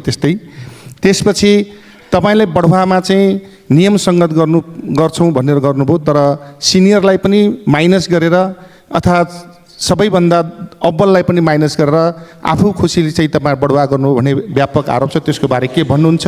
र ज्येष्ठ नागरिकहरू जिल्लामा चाहिँ अहिले परिचय पत्र, राष्ट्रिय परिचय पत्र तपाईँलाई पाउन एकदम भिड भइरहेको छ। त्यो भिडलाई अहिलेसम्म कसरी तपाईँले सोचिराख्नुहुन्छ नियन्त्रण गर्नको निम्ति र के अरे वृद्धहरूलाई घरैमा परिचय पत्र दिने व्यवस्था कार्य गर्न सक्नुहुन्छ कि सक्नुहुँदैन? त्यो बारेमा चाहिँ तपाईँको जवाब चाहिएको छ। धन्यवाद। माननीय प्रेम बहादुर आले, त्यसपछि माननीय रन्जु कुमारी झा।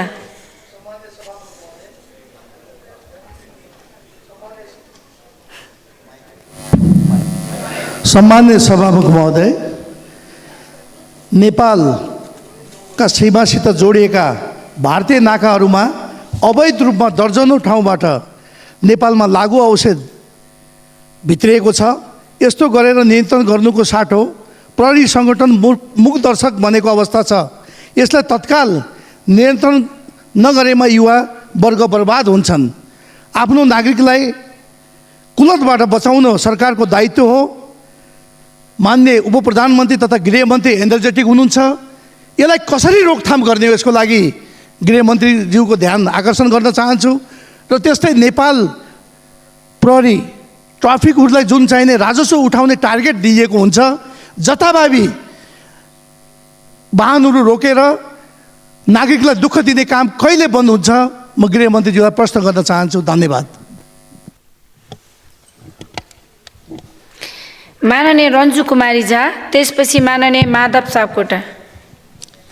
सम्मान्य सभामुख मार्फत म गृहमन्त्रीज्यूलाई केही जिज्ञासा राख्न गइरहेछु। उहाँले प्रष्ट रूपमा सबै विधाको प्रस्तुति गर्नुभयो, सबै मान्यज्यूहरूको नाम लिनुभयो, सबै मान्यज्यूहरूले जे सोध्या थियो त्यो राख्नुभयो, तर उहाँ बिर्सिहाल्नुभयो। फेरि प्रतिउत्तर पनि प्रति प्रश्न पनि हुनेवाला छ, किनभने उहाँले जुन भन्नुभयो नि कारागार व्यवस्थापनको लागि बजेट छुट्याएको छु भने मैले अस्ति प्रश्न गरेका थिएँ मध्य प्रदेशमा किन छुट्याएन, मधेसका जिल्लाहरू किन परेन। त्यसमा पनि मेरो आफ्नै गृह जिल्लाको अवस्था नाजुक छ। त्यो कहिले हुने भने अहिले बोलेको भए म उहाँलाई प्रश्नै गर्ने थिएन। 70 जिल्ला कहिले गर्छु भनेपछि म केही उहाँले सोध्नैवाला थिएन। त्यस कारण 70 जिल्लाको सशस्त्र क्याम्पको मैले कुरा उठाएको थिएँ र 70 जिल्लाको त्यो टिलाटी कोइलाडी पालिका 1 नम्बरमा त्यो पुलिस चौकीको पनि कुरा गरेका थिएँ। त्यस्तै लागु औषधको लागि किन मैले गर्दैछु बार किन सीमावर्ती जिल्लाको हामी मान्छे छौँ। सीमा नजिकमा त्यो यति छुवाबाट छ। भर्खरै मान्यजीले भने जस्तै म समर्थन गर्छु त्यतातिर पनि उहाँको ध्यान छिटो यो। माननीय माधव सापकोटा, त्यसपछि माननीय नागिना यादव। सम्माननीय सभामुख महोदय मार्फत म गृहमन्त्रीसँग केही जिज्ञासाहरू राख्न चाहन्छु। मैले प्रतिनिधित्व गर्ने निर्वाचन क्षेत्रमा रहेको उत्तरी नाका जोड्ने मुलुकै महत्त्वपूर्ण भन्सारमध्ये तातोपानी भन्सार नाका एउटा महत्त्वपूर्ण नाका हो। त्यहाँ अध्यागमनको भवनका अभावका कारण कर्मचारीहरूको व्यवस्थापन भद्रगोल छ। प्रहरीको सुरक्षामा खटिएका प्रहरीहरूको भवनको अभावका कारण त्रिपाल टाँगेर ड्युटी गर्नुपर्ने अवस्था छ। बर्सातमा त त्यो झन् दयनीय अवस्थामा छ। यसको व्यवस्थापनका बारेमा गृह मन्त्रालयको स्पष्ट योजना प्रस्तुत हुन सकेन। सीमामा रहेको मितेरी पुल हामी सबैलाई थाहा छ। मितेरी पुलको रातो घेरामा चिनिया पक्षले चेन गेटको व्यवस्था गरेको छ। तर हाम्रो पक्षतिर हेर्ने हो भने सामान्य गेट पनि छैन, अलग्गै मुलुक जस्तो देखिँदैन। यसलाई व्यवस्थापन गर्ने बारेमा गृह मन्त्रालयको के योजना छ, म यसका बारेमा स्पष्ट हुन चाहन्छु। राजधानीमा मापसे चेक हुन्छ, तर 8 बजेदेखि 11 बजेसम्म। 11 बजेदेखि सुरक्षाकर्मीहरू सडकमा हुँदैनन्। यसलाई 2टा सिटमा गरेर लैजान सकिन्छ। माननीय नागिना यादव, त्यसपछि माननीय प्रेम सुवाल। सभामुख महोदय, मेरो गृह मन्त्रीज्यूलाई यो प्रश्न छ कि तराई मधेसमा आग लगीबाट ठुलो धनजनको क्षति भएको छ। त्यसको लागि उहाँले चाहिँ क्षतिपूर्तिको लागि कति रकम छुट्याउनु भएको छ। त्यस्तै गरी मध्य प्रदेशका कारागारहरू जीर्ण अवस्थामा छ। ती जीर्ण अवस्थामा रहेका कारागारहरूको भौतिक पुनर्निर्माणको लागि कति बजेट र कहिलेसम्म बनाइसक्नुहुन्छ। अर्को कुरा चाहिँ सहकारी अपचलन भएको छ। उहाँ गृहमन्त्री हुँदाहुँदै त्यो सहकारीमा प्रभाव पार्छ कि पार्दैन, छानबिन गर्दाखेरि कन्फ्लिक्ट अफ इन्ट्रेस्ट त्यहाँनिर मिट गर्छ कि गर्दैन भन्ने उहाँलाई चाहिँ मेरो एउटा नैतिक प्रश्न हो। धन्यवाद। माननीय प्रेम सुवाल, त्यसपछि माननीय अब्दुल खान। सभामुख महोदय, गृहमन्त्रीजीसँग जिज्ञासा राख्न चाहन्छु।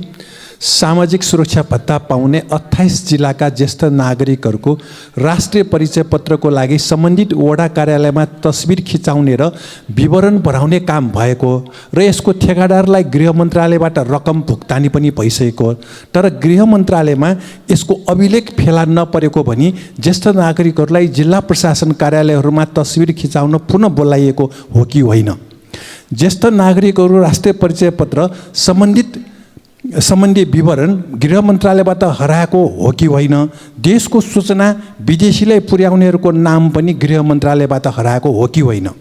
नेपालको भू अवस्थिति अनुसार नागरिकता प्रमाणपत्रलाई बस र सिनेमाको टिकट जस्तो सजिलो बाँड्नु हुँदैन। कति विदेशीले नेपाली नागरिकता लिए र कतिको खारेज भयो, गृह मन्त्रालयमा अभिलेख छ कि छैन। देशको सन्तुलित विकास गर्न र अपराध घटाउन बसाइसराई जिल्लाभित्र मात्र हुन पाउने कानुन ल्याउनु जरुरी छैन र? धन्यवाद। माननीय अब्दुल खान, त्यसपछि माननीय तारा लामा तामाङ। सम्माननीय सभामुख महोदय मार्फत माननीय गृहमन्त्रीज्यूलाई केही जिज्ञासा राख्न चाहन्छु। सर्वप्रथम उहाँले व्यापक रूपमा प्रश्नको जवाब दिनुभएकोमा उहाँलाई धेरै धेरै धन्यवाद। माननीय गृहमन्त्रीज्यू, सन् 2009मा तत्कालीन प्रधानमन्त्री माननीय माधव कुमार नेपालज्यू र भारतीय समकक्षी प्रधानमन्त्री मनमोहन सिंह बीच सीमा खोलिने 5वटा सीमा नाका खोल्ने सम्झौता भएको थियो। त्यसमा बर्दिया जिल्लाको पनि सीमाको कुरा थियो। 4वटा सीमा नाका खोलिए तर बर्दिया जिल्लाको सीमा नाका खोलिएन। माननीय गृहमन्त्रीज्यू, बर्दियाको सीमा नाका कहिले खुल्छ? एउटा प्रश्न। दोस्रो जिज्ञासा के रहेछ भने बर्दिया जिल्लाकै गुलरियामा रहेको भन्सार कार्यालय सीमादेखि लगभग 3-4 किलोमिटर भित्र रहेको छ। त्यो 3-4 किलोमिटर भित्रका नागरिकहरूले आफ्नै खेतबारीमा उब्जाएको सागसब्जी बजारमा गुलरिया बजारमा लैजाँदाखेरि भन्सार कार्यालयले अनेकौँ दुख दिन्छ। त्यसकारण ती भन्सार कार्यालयको व्यवस्थापन कसरी हुन्छ र कहिलेसम्म हुन्छ, म जिज्ञासा। माननीय तारा लामा तामाङ। सम्मानीय सभामुखज्यू मार्फत उपप्रधानमन्त्रीज्यूलाई प्रश्न। यो राष्ट्रिय परिचय पत्रको सन्दर्भमा हालै गृह मन्त्रालयले गरेको निर्णयले केही राहत पुगेको छ, त्यसको लागि गृहमन्त्रीज्यूलाई धन्यवाद। तर यो राष्ट्रिय परिचय पत्र केही महिना अगाडि, केही वर्ष अगाडि यो फर्म भरेकाहरूको धेरैको छुट्या रहेछ, त्यसको बारेमा के हुन्छ र यो अछाममा हालै छाउपडीमा जुन घटना घटेको छ यसमा गृह मन्त्रालयको के छ त्यो आएको छैन र भारतबाट नेपालतिर आउने तेस्रो मुलुककोलाई चाहिँ पठाउने, तर नेपालबाट गौरीफन्टा नाका र गड्डाचौकी नाकासहित केही नाकाहरूबाट नेपालबाट एक्जिट भएको तेस्रो मुलुककोलाई भारतबाट जान नदिएकोले यो समस्या छ। यसमा गृह मन्त्रालयले के गरिराखेको छ र सीमामा खटिएका बिओपीको सन्दर्भमा ठोस कुरा आएको छैन र लागु औषधको सन्दर्भमा अघि मान्यज्यूहरूले उठाएकै प्रश्नमा मेरो एकदम। माननीय सदस्यहरू, अब माननीय उप प्रधानमन्त्री एवं गृहमन्त्री रवि लामिछानेलाई उक्त स्पष्टीकरणको सम्बन्धमा स्पष्ट पार्न अनुमति दिन्छु। सम्माननीय सभामुख महोदय, प्रश्न त एकदमै धेरै आए, मैले टिपेको छु, छुट्याएको छ जस्तो मलाई लागेन। छुटेछ भने पनि त्यसको फेरि व्यवस्था भइ नै हाल्छ। सबभन्दा पहिला मान्य रघुजी पन्तले एकदमै महत्त्वपूर्ण प्रश्नहरू सोध्नु भएको छ उहाँले। उहाँका प्रश्नहरूलाई म जवाफ दिन चाहन्छु।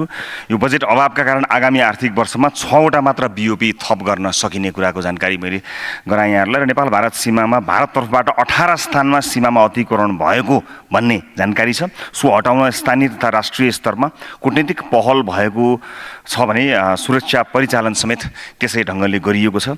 बाजुरा लगायत इलाका प्रशासन कार्यालय र प्रहरी चौकी थप गर्न माग भएका स्थानमा सङ्गठन तथा व्यवस्थापन सर्वेक्षणको काम भएको छ। अन्य ठाउँहरूको पनि यहाँ प्रश्न आएको हुनाले मैले जानकारी गराएँ। त्यसै गरी मान्य रामरी खतिवडाले गिरिबन्धु जग्गा प्रकरणबारे सर्वोच्चले गरेको फैसलाको विस्तृत अध्ययन आवश्यक छ। फैसला कार्यान्वयन क्रममा त्यो अध्ययन हुन्छ र म तपाईँलाई जानकारी गराउन चाहन्छु र अदालतको आदेशको अक्षरशः पालना हुने कुराको पनि जानकारी गराउन चाहन्छु यहाँलाई। र यहाँ चाहिँ के सुनिएको छ भने कतिपय मानिसहरूले भुक्तानी लिएको, यो चाहिँ किन्नका लागि बैना दिएको जस्ता ठगीमा परेको कुराहरू आएका सन्दर्भमा चाहिँ मैले भनेको त्यस्ता अदालतको आदेशको अक्षरशः पालना हुने कुरामा कुनै दुविधा नै रहेन। तर त्यसबाहेक पनि तपाईँ हामीले सुन्दै आएको विषय भएको हुनाले जो कोही पनि पीडित हुनुहुन्छ उहाँहरू आफू ठगिएको अथवा भैना लिएको तर आफूलाई अप्ठ्यारोमा परेको जस्ता कुराहरू आएका छन्, त्यसका सन्दर्भमा मैले थप कुराका लागि मात्र बताएको कि केन्द्रीय अनुसन्धान ब्युरोलाई यसबारे भनिसकिएको छ। त्यस कारणले यो कुरा मैले स्पष्ट गराएँ। अर्को कुरा, विधि र प्रक्रिया अनुसार नै प्रहरीहरूको सरुवा बढुवा चाहिँ एउटा नियमित प्रक्रिया नै हो। म दोहोऱ्याएर यसमा के भन्छु भने यसमा गृहमन्त्रीका रूपमा मेरो कुनै चासो छैन, तर योग्य व्यक्ति सही ठाउँमा हुनुपर्छ भन्ने कुरालाई मध्यनजर राख्दै कहिलेकाहीँ आवश्यकताका आधारमा कतिपय क्षमतावान साथीहरूलाई भौगोलिक हिसाबले, चुनौतीका हिसाबले, उहाँहरूको अध्ययनका हिसाबले, उहाँहरूका रुचिका हिसाबले, ज्ञानका हिसाबले, गृह मन्त्रालयका हिसाबले र विभिन्न तत्कालीन देखिएका अनुसन्धानमा देखिएका तत्कालीन चुनौतीहरूका हिसाबले कहिलेकाहीँ त्यस्तो अवस्थामा साटफेरहरू हुने गर्दछन्, तर कुनै चासोका लागि गरिएको अथवा गरिने विषय होइन भन्ने कुरा मैले मान्यज्यूलाई स्पष्ट गराउन चाहेँ यसमा। त्यसै गरी बिना लामाज्यूले पशुपति पानी ट्याङ्की नाकामा लागु औषधको विषय गर्नुभएको थियो। यो दुवै देशका नाकाहरूमा अलिकति यो पारिपट्टि लागु औषधको र वारिपट्टि मदिराको समस्याहरू आएका कुराहरूलाई लिएर भारतीय पक्षसँगको छलफलको क्रमलाई अगाडि बढाइएको छ। त्यसले गर्दा त्यहाँ अनधिकृत रूपमा कयौँ त्यस्ता पसलहरू थापिएका छन्। तिनको व्यवस्थापन, तिनलाई सार्ने विषयलाई लिएर दुवै पक्षबीच वार्ताको चरणमा छ र चाँडै नै एउटा MOU गरेर, चाँडै नै एउटा चाहिँ समझदारी गरेर यसलाई अगाडि बढाउने कुरा म जानकारी गराउन चाहन्छु। मान्य प्रदीप पौडेलका धेरै प्रश्नहरू थिए। सरुवा बढुवा स्वचालित हुने कुराको अध्ययनको सुरुवात भइसकेको छ मान्यज्यू। त्यसमा प्रतिवेदन आउने बित्तिकै त्यो स्वचालित प्रणालीमा जाने कुरा लागू गर्नका लागि अगाडि बढाइनेछ र त्यसको सुनिश्चितता यसपटकको नीति कार्यक्रम र बजेटमा समेत भएको पनि जानकारी गराउन चाहन्छु। त्यसैगरी नागरिकले उजुरी गर्ने तरिकामा व्यापक हेरफेरका लागि अध्ययन चलिरहेको छ। नागरिकले तुरुन्तै उजुरी गर्न सक्ने र उजुरीको एउटा प्रति नागरिकसँग हुनुपर्छ, मात्र दर्ता नम्बरको एउटा कागज दिएर हुँदैन, आफूले गरेको उजुरीको एउटा प्रति हुनुपर्छ भन्ने विषय लगायतमा छलफल चलेको छ। छिट्टै नै यसलाई अलिकति व्यवस्थित गर्ने कार्य सुरु भएको छ र तत्कालका लागि गृहमन्त्रीलाई भन्नुहोस् भनेर जिल्लामा जिल्ला प्रहरी कार्यालय, जिल्ला प्रशासन कार्यालयहरूमा एउटा QR कोडको व्यवस्था गरिएको छ। नागरिकले देख्ने गरी सबै प्रशासन कार्यालयहरूमा राखिएको छ। कुनै पनि प्रशासनमा भएका कमी कमजोरी, ढिलासुस्ती या राम्रा कामको तारिफ गर्न मन लाग्यो भने QR कोड स्क्यान गरेर सोझै भन्दा गृहमन्त्रीको सचिवालयमा नै, गृह मन्त्रालयमा मैले आफूले दैनिक अपडेट लिने ठाउँमा 10 जना कर्मचारीहरूले तत्काल हेर्ने र कारबाही गर्न सक्ने व्यवस्था तत्कालका लागि गरिएको छ। त्यसले अलिकति सहजता पनि सृजना हुने कुराको पनि म जानकारी गराउन चाहन्छु। त्यसैगरी प्रहरी ऐन डिजिटलाइजेसन लगायतका विषयमा पनि निरन्तर काम भएको छ। प्रहरी ऐन चाँडै नै सदनमा आइपुग्छ। त्यसको मस्यौदा तयार भइ नै सकेको छ। मस्यौदामा अन्तिम छलफलमा रहेको हुनाले यो छिटै नै आउने कुराको जानकारी पनि मान्यज्यूलाई म गराउन चाहन्छु। रोशन कार्की मान्यज्यूले ज्येष्ठ नागरिकलाई राष्ट्रिय परिचय पत्रको म्याद थप्न सकिन्छ कि सकिँदैन भनेर भन्नुभएको छ। मान्यज्यू, नागरिकलाई अप्ठ्यारो परेका विषयमा सरकारले म्याद थप्न नसक्ने, सरकारले सुविधा नदिने भन्ने कुरा हुनै सक्दैन। अप्ठ्यारो परेको खण्डमा नागरिकको घर घरमै सेवा दिनका लागि पनि केही उपाय हुन्छ कि भनेर त्यस्ता नागरिकहरूका लागि होम डेलिभरीसम्मको व्यवस्थाका लागि हामी छलफल चलाइरहेका छौँ। म यति कुरा सुनिश्चित गर्न चाहन्छु कि राज्यले दिने सुविधाबाट कोही पनि मानिस वञ्चित हुने छैन। त्यसको लागि सुनिश्चित हुनको लागि अनुरोध गर्न चाहन्छु। जोखिममा परेकाहरूको स्थानान्तरणको कार्य सुरु नै भएको छ। अघि विवरण क्रममा पनि मैले कतिवटा परिवारको बारेमा जानकारी गराएँ र एउटा आत्महत्याको विषयमा मान्यज्यूले भन्नुभयो, मैले त्यसको जानकारी सम्बन्धित निकायसँग, यो अपराध अनुसन्धानसँग सम्बन्धित विषय भएको हुनाले मैले यतिकै अन्दाजका भरमा भन्नु त्यति वाञ्छनीय हुँदैन। म मान्यज्यूलाई यसबारेमा सचिवालय मार्फत या आफै चाँडै नै यसको जानकारी गराउनेछु। आवश्यक परे त्यसको जानकारी सदनलाई पनि गराउनेछु। अहिले तत्काल मैले अपडेट लिन नभ्याएको कुरा जानकारी गराएँ। माननीय ज्ञानबहादुर साईले प्रहरीलाई भत्ता छैन, किन जुम्ला प्रहरी कार्यालयमा चाहिँ पालमुनिको बास छ जस्ता कुराहरू गर्नुभएको छ। मान्यज्यू, एकदमै सीमित स्रोत साधनका बीच राष्ट्र सेवकहरूले यो देशको माया गरेर आफ्नो हृदयमा मुलुकलाई राखेर काम गर्नुभएको छ। सेवा र सुविधाका हिसाबले केही पनि होइन, त्यति कम सेवा सुविधामा गर्नुभएको छ। तर बजेटको आकार, बजेटका सीमितता, सिलिङको सीमितता, अनिवार्य दायित्वहरू र मुलुकको आर्थिक अवस्थाले गर्दाखेरि चाहेर पनि कयौँ चिजहरू गर्न सकिएका छैनन्। तर अत्यन्त आवश्यक ठाउँहरूको लागि विशेष प्याकेजको व्यवस्था गरेर त्यस्ता महत्त्वपूर्ण ठाउँहरू, संवेदनशील ठाउँहरूलाई हामी प्राथमिकतामा राखेर काम गर्नेछौँ। त्यो कुराको यहाँलाई सुनिश्चितता गराउन चाहन्छु। गिरिबन्धुको त नाम लिनुभयो, त्यसपछि क्यान्टोनमेन्ट घोटालाको नाम लिनु भएन भनेर भन्नुभएको छ। फेरि मेरो मुटु चेक गर्नुभएको छ। तपाईसँग मात्र होइन, कसैसँग पनि म आफ्नो मुटु जचाउन तयार छु। मलाई लाग्छ यो दुनियाँको सबैभन्दा दह्रो मुटु भएको मान्छे रवि लामिछाने हो। यति भनेपछि मैले थप केही भन्नु पर्दैन होला, अलिकति समयको मात्र प्रतीक्षा गरिदिनु होला। कुनै अरू काण्ड पनि तपाईँले भन्दै जानु होला, म जवाफ दिँदै जाउँला। मैले अघि 25वटा तपाईँहरूलाई बताएँ। कुनै पनि काण्डको सुरुवात गर्न, कुनै पनि काण्डको छानबिन गर्नको लागि कुनै पनि आपत्ति छैन। तर एउटा कुरा चाहिँ यहाँ मैले भन्न छुटाएछु मान्यज्यू, मलाई लागेको थियो फाइलहरू तयार छन्, गएर फटाफट सही गर्ने त हो नि, खोल्ने त हो नि भन्ने लागेको थियो।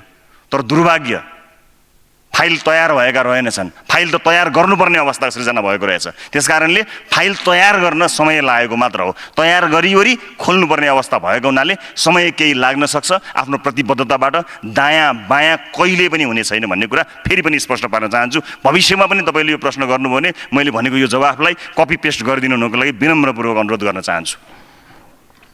अब त्यसपछि बुद्धिमान तामाङ मान्यज्यूले बडो एकदमै महत्त्वपूर्ण कुरा गर्नुभएको छ। राष्ट्रिय सुरक्षा नीतिबारे यहाँले बडो महत्त्वपूर्ण प्रश्न गर्नु। राष्ट्रिय सुरक्षा नीतिबारे छलफलहरू चलेको छन्, तर त्यसले असाध्यै धेरै गति लिएको छैन। म चित्त बुझाउने गरी जवाफ दिन सकुला, तर मैले दिएको जवाफले पूर्णता दिएन भने त्यो अन्याय हुन्छ। त्यसकारणले यो गम्भीर विषय हो। राष्ट्रिय सुरक्षा नीतिका बारेमा छलफल बहसहरू चलेका छन्, त्यसका केही खेसराहरू तयार भएका छन्, संरचनाहरू बन्ने क्रमको सुरुवात भएको सम्म जानकारी म तपाईँलाई दिन सक्छु। तर यो संवेदनशील विषय भएको हुनाले यसलाई गम्भीरतापूर्वक लिएको छु र यसबारेमा थप जानकारी लिइवरी यसमा भएका काम कारबाहीबारे बताउनेछु, किनभने यो नीति राष्ट्रिय सुरक्षा नीतिबारे को कुराकानी गर्दाखेरि अधुरा अपुरा जानकारीहरूका बीच गर्नु त्यति उपयुक्त नहोला। त्यसकारणले मलाई अलिकति समय दिनुहुन अनुरोध गरेँ।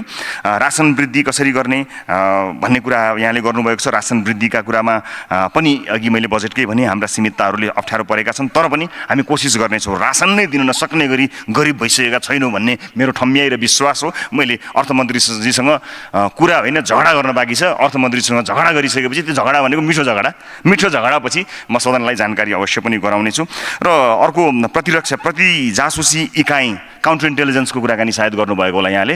त्यसको आवश्यकताको कुरा मैले छलफल चलाइसकेको छु। प्रधानमन्त्रीज्यूसँगको यो छलफल सकारात्मक छ र त्यो सँगसँगै माननीय रघुजी पन्त्रले पहिला उठाउनु भएको कुरा पनि यहाँ जोड्न चाहन्छु कि यो इन्टेलिजेन्स चाहिँ नि अहिले कहाँ छ, कस अन्तर्गत छ भने यो गृह मन्त्रालय अन्तर्गत चाहिँ नि राष्ट्रिय अनुसन्धान नभएका कारणले समस्या परेको कुरा छ। राष्ट्रिय अनुसन्धानलाई गृह मन्त्रालय अन्तर्गत ल्याउने प्रधानमन्त्री कार्यालयमा काउन्टर इन्टेलिजेन्स ब्युरो अथवा त्यो युनिट हुनुपर्ने कुराको जोड लगाइएको छ। प्रधानमन्त्रीज्यूसँग यसबारेमा अत्यन्त सकारात्मक कुराकानी भएको छ। मलाई यति कुरा सदनलाई मैले जानकारी गराउनै पर्छ। मान्य बद्री पाण्डेज्यूले बाजुरा इलाका प्रहरी चौकी लगायतका ठाउँहरूको कुराकानी गर्नुभएको थियो। मैले अलिकति अघि भने पनि होला, यो इलाका प्रहरीका कार्यालयका बारेमा चाहिँ थप माग भएका अन्य ठाउँहरू पनि छन्। त्यसलाई चाहिँ सर्वेक्षणको काम हामीले गरेका छौँ र मान्यज्यूले भन्नुभएको कुरामा ध्यान पुगेकै छ र ध्यान दिइरहँदाखेरि बाजुरा जस्ता ठाउँहरूका लागि नै प्राथमिकता बनाइनेछ। मधेसका पनि विभिन्न अप्ठ्यारा ठाउँहरूका लागि नै प्राथमिकता बनाइनेछ। दुर्गम र मधेसका पनि अत्यन्तै आवश्यक परेका ठाउँहरूलाई मध्यनजर राखेर यो कार्य गरिएको हुनाले यसमा यहाँहरूलाई निर्धक्क हुनको लागि म अनुरोध गर्न चाहन्छु। आवश्यकताका आधारमा दुर्गमलाई हेरेर र चुनौतीपूर्ण ठाउँहरूलाई हेरेर इलाका प्रहरी कार्यालय, इलाका प्रशासन कार्यालय, चौकीहरूको व्यवस्थापन गरिनेछ। अलिकति यो निर्माणका कार्यहरू गर्न गर्दा संरचना निर्माण गर्नका लागि बजेटले समस्या पारेको छ। तर कतिपय ठाउँमा मानिसहरूले जग्गा दान गरेका अथवा भवनै पनि बनाएका कयौँ त्यस्ता ठाउँहरू भएका छन्। त्यस्ता ठाउँहरूमा जनशक्ति परिचालन गर्ने योजना लगायतका एक बृहत योजनामा हामी काम गरिरहेका छौँ। मलाई विश्वास छ स्रोत साधनको सदुपयोग गरेर हामी यी ठाउँहरूमा प्रहरी परिचालन गर्न सक्षम हुनेछौँ। त्यसै गरी मान्य रामकृष्ण यादवले बालविवाह बहुविवाह लगायतका अन्त्य गर्ने विषयलाई उठाउनु भएको छ। अभियान मार्फत यसलाई सम्बोधन गर्ने कुराको जानकारी यहाँलाई गराउन चाहन्छु। त्यसै गरी मान्य दिलेन्द्र बडुले यो मानसरोवर को विषयलाई लिएर टिङ्कर नाकाको विषयलाई महत्त्वका साथ भन्नुभएको छ। टिङ्कर नाकामा सीमा प्रशासन कार्यालयबाट एन्ट्री एक्जिट पास जारी गर्न तयारी गरिएको छ र उक्त स्थानमा अध्यागमन कार्यालय खोल्न चिनिया पक्षसँग समन्वय भइरहेको कुरा यहाँलाई जानकारी गराउन चाहन्छु। त्यसलाई पहिला पनि त्यही नै भएको हो कि त्यही जवाफ हो कि भन्ने यहाँलाई लागेको हो भने यो पछिल्लो समय गरिएको जानकारी हो यो। त्यसकारणले यसलाई अत्यन्त छिटो नै सम्पन्न गर्ने कुराको म मान्यज्यूलाई जानकारी गराउन चाहन्छु। त्यसै गरी तेजुलाल चौधरी मान्यज्यूले दार्चुला बाढीको क्षतिले राहत नपाएको कुरालाई मैले ध्यानाकर्षणमा लिएको छु। यसबारेको अपडेट तत्काल लिएर के भएको रहेछ भन्ने कुराको जानकारी म तत्काल मान्यज्यूलाई गराउनेछु। त्यसै गरी लागु औषध चुरोट नियन्त्रणका विषयमा चोरको बिगबिगी भएको विषयमा र सप्तरी सिरा जिल्लामा चोरी भएका सूचनाहरूको विषय भन्नुभएको छ। सप्तरी र सिरा जिल्लामा चोरी भएका सूचना आएपछि ती स्थानमा चोरी नियन्त्रण गर्न गस्ती परिचालन र सुरक्षा निगरानी बढाइएको कुरा मान्यज्यूलाई जानकारी गराउन चाहन्छु। त्यसै गरी मान्य अमन लाल मोदीज्यूले भन्नुभएको विषयमा राष्ट्रिय परिचय पत्रका लागि विवरण सङ्कलन गर्न आवश्यकता अनुसार वडा स्तरमा टोली खटाउन सम्बन्धित स्थानीयहरूसँग सँग चाहिँ ती तहहरूसँग चाहिँ हामीले समन्वय निरन्तर गरिरहेका छौँ। त्यो कुराको जानकारी गराएँ मैले। त्यसै गरी प्रेम आले मान्यज्यूले राख्नुभएको छ लागु औषधकै कुराहरू राख्नुभएको छ। मैले भने लागु औषधको विषयमा बृहत एउटा अभियान छेड्नुपर्ने अवस्था आएको छ। त्यसका लागि मन्त्रालयले कार्ययोजना बनाइरहेको छ। बजेटको सीमितताका बावजुद पनि यसलाई जुन ढङ्गले लिएर जान सकिन्छ त्यो ढङ्गले निर्ममताका साथ लिएर जाने विषयमा सबैभन्दा बढी चासोका साथ छलफलहरू निरन्तर चलिरहेका छन्। घर परिवारमा यसले ल्याएको जुन विकृति छ, स्कुल कलेजमा भएको यो विकृति छ, त्यसबारे हामी एकदम जानकार छौँ। हाम्रो युवा जनशक्ति जसरी खेर गइरहेको छ त्यसले चिन्तित बनाएको छ। तर चिन्तित भएसँगै चिन्तन गरेर प्रभाव पर्ने कार्यलाई अगाडि बढाउने कुराको सुनिश्चितता म मान्यज्यूलाई अभिव्यक्त गर्न चाहन्छु। माननीय रन्जु कुमारी झाले मधेसको कारागारको विषयमा कुराकानी अस्ति गर्नुभएको मलाई याद पनि थियो, नाम पनि थियो। त्यो ग्रुपमा यही चिज मधेसमा कारागार भन्ने विषय त थियो नै जस्तो लाग्थ्यो। तर पनि त्यहाँ जुन अहिले नुवाकोट कारागारमा हामीले केही कैदीबन्दीलाई लैजाने बित्तिकै त्यहाँको चाप पक्कै पनि देशैभरिको काहीँ न काहीँ चाप समानुपातिक रूपमा घटाउन सकिन्छ र त्यसलाई अलिकति ध्यान दिएर जुन अलिकति अमानवीय नै अवस्था, मानवाधिकारको न्यूनतम मापदण्ड पनि पुरा नभइकन जुन बसेको छ त्यसमा हामी गम्भीर भएका छौँ। मानिसु यसलाई खुला कारागारको नीति अन्तर्गत हामीले धेरै कुराहरूलाई जोड्ने विचार गरेका छौँ र अहिले तत्काल देखिएका यी कारागारहरूमा सुधारका लागि 1 महिनाको समय तपाईसँग माग गर्दछु। 1 महिनाभित्र त्यहाँ केही न केही सुधार गर्ने कुरा म तपाईँ सामु प्रतिबद्धता पनि व्यक्त गर्न चाहन्छु। त्यसैगरी यो तिलाठी चौकीको विषय पनि भन्नुभएको छ। तिलाठी चौकीलाई पनि त्यसै प्याकेजभित्र तपाईँको गुनासोलाई मैले 1 महिनाको समय माग गरेँ मान्यज्यू, म त्यही भन्न चाहन्छु।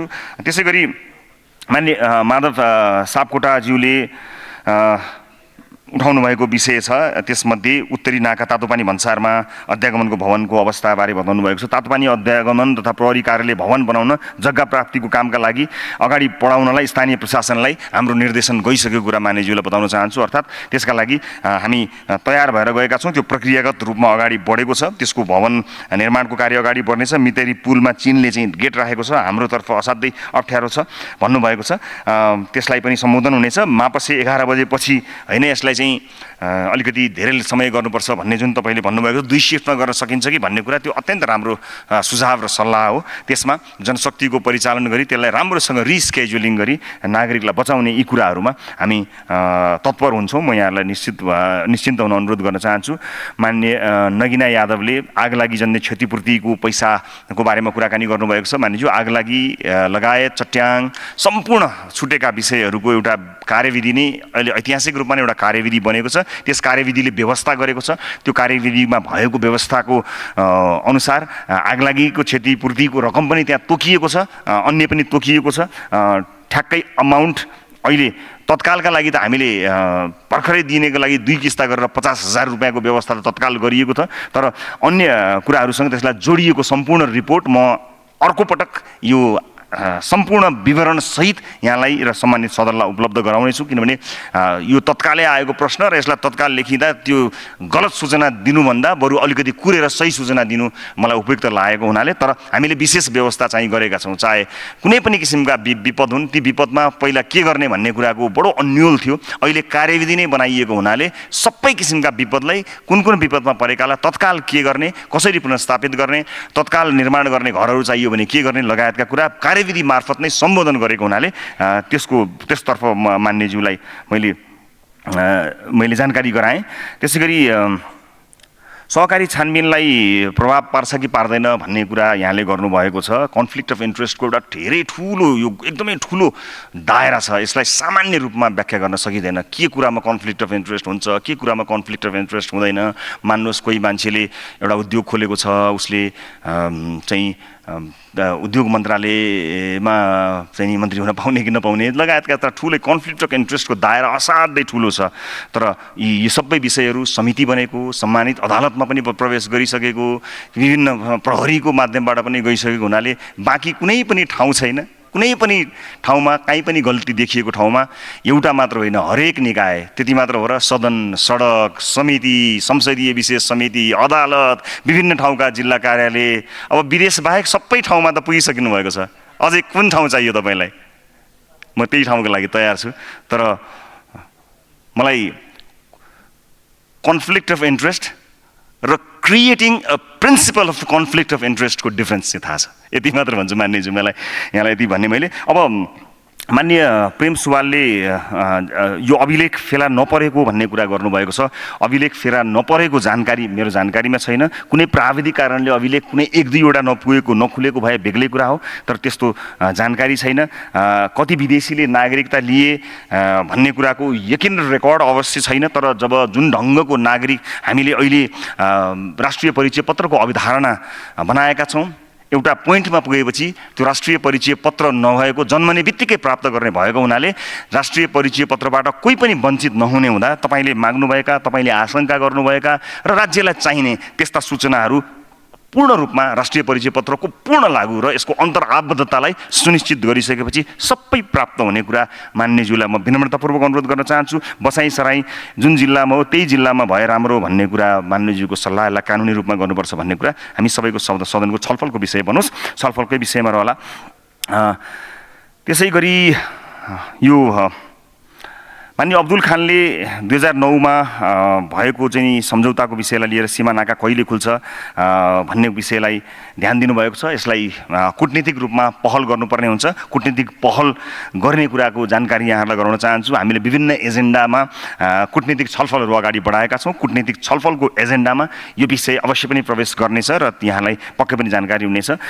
त्योभन्दा पनि महत्त्वपूर्ण साग बेच्ने गुलरियालाई लैजाँदाखेरि भन्सारले दुःख दिने कुराहरू यहाँले गर्नुभएको छ। यस विषयमा तत्काल ध्यान आकर्षण भएको छ र त्यहाँका सुरक्षा निकायका अधिकारीहरू जो पनि हुनुहुन्छ उहाँहरूलाई तत्कालै यस बारेमा आवश्यक निर्देशन दिई निगरानी समेत गरिनेछ र किसानलाई अथवा कसैलाई पनि दुःख दिने कार्य गरिएको रहेछ भने त्यो तत्काल रोकिने कुराको मान्यज्यूलाई म सुनिश्चित गर्न चाहन्छु। मान्य तारा लामा तामाङजीले सोध्नुभएको छ यो फर्म भरेकाहरूको छुटेको छ भन्ने विषय भन्नुभएको छ। फर्म भरेकाहरूको छुटेको रहेछ भने पनि त्यसलाई हामी जोड्छौँ। अनि गौरीफन्टा गड्डा चौकी जान नदिएको बारेमा पनि हाम्रो र त्यहाँ चाहिँ नागरिकहरूलाई चाहिँ आइडी कार्ड देखाउनु पर्ने, नदेखाइकन परिचय पत्र बिना भएको कुरा पनि दुई देश बिचको चाहिँ संवादको बिचमा रूपमा संवादको सिलसिलामा राखिएका विषयहरू हुन्। त्यसमा छलफल एक तहको छलफल अगाडि बढेको छ। अर्को छलफलका लागि हामी तयार भएर बसेका छौँ। र अन्त्यमा बहुत बडो महत्त्वपूर्ण कुराको उहाँले उठान गर्नुभएको छ। अछाममा भएको यो बलात्कारको घटनाको बारेमा उहाँले उठान गर्नुभएको छ। मैले आज राष्ट्रिय सभालाई पनि जानकारी गराएको छु। सम्मानित प्रतिनिधि सभालाई पनि म अछाम छाउगोठमा बलात्कार भएको घटनाबारे जानकारी र हामीले के गर्यौँ बारे छोटकरीमा जानकारी दिने अनुमति चाहन्छु। सम्मान्य सभामुख महोदय, यो घटना 81/3/4 गतेका दिन बिहान 9 बजे भएको घटना हो। प्रारम्भिक जानकारी अनुसार अछाम पञ्चदेवल विनायक नगरपालिका वार्ड नम्बर 2 बस्ने 16 वर्षीय बालिका छाउगोठ नजिकै बेहोस अवस्थामा फेला परेको सूचनाको आधारमा प्रहरीले तत्काल उद्धार गरी उपचारका लागि जिल्ला अस्पताल मङ्गलसेन अछाममा ल्याई अनुसन्धान प्रक्रिया अगाडि बढाएको छ। अनुसन्धानको क्रममा असार 4 गते बिहान 2 बजेको समयमा बालिकामाथि जबरजस्ती करणी भएको खुल्न आएको छ। पीडितको बुवा वैदेशिक रोजगारीको सिलसिलामा भारतमा रहेको र आमाको मृत्यु भइसकेको जानकारी आएको छ। पीडक चाहिँ मामाघरको हजुरबुवाको भाइको छोरा भएको र नातामा मामा रहेको र पीडकको उमेर अहिले प्रारम्भिक अनुसन्धानले 13 वर्ष 4 महिनाको भएको नाबालक भएको प्रारम्भिक अनुसन्धानले बताएको छ।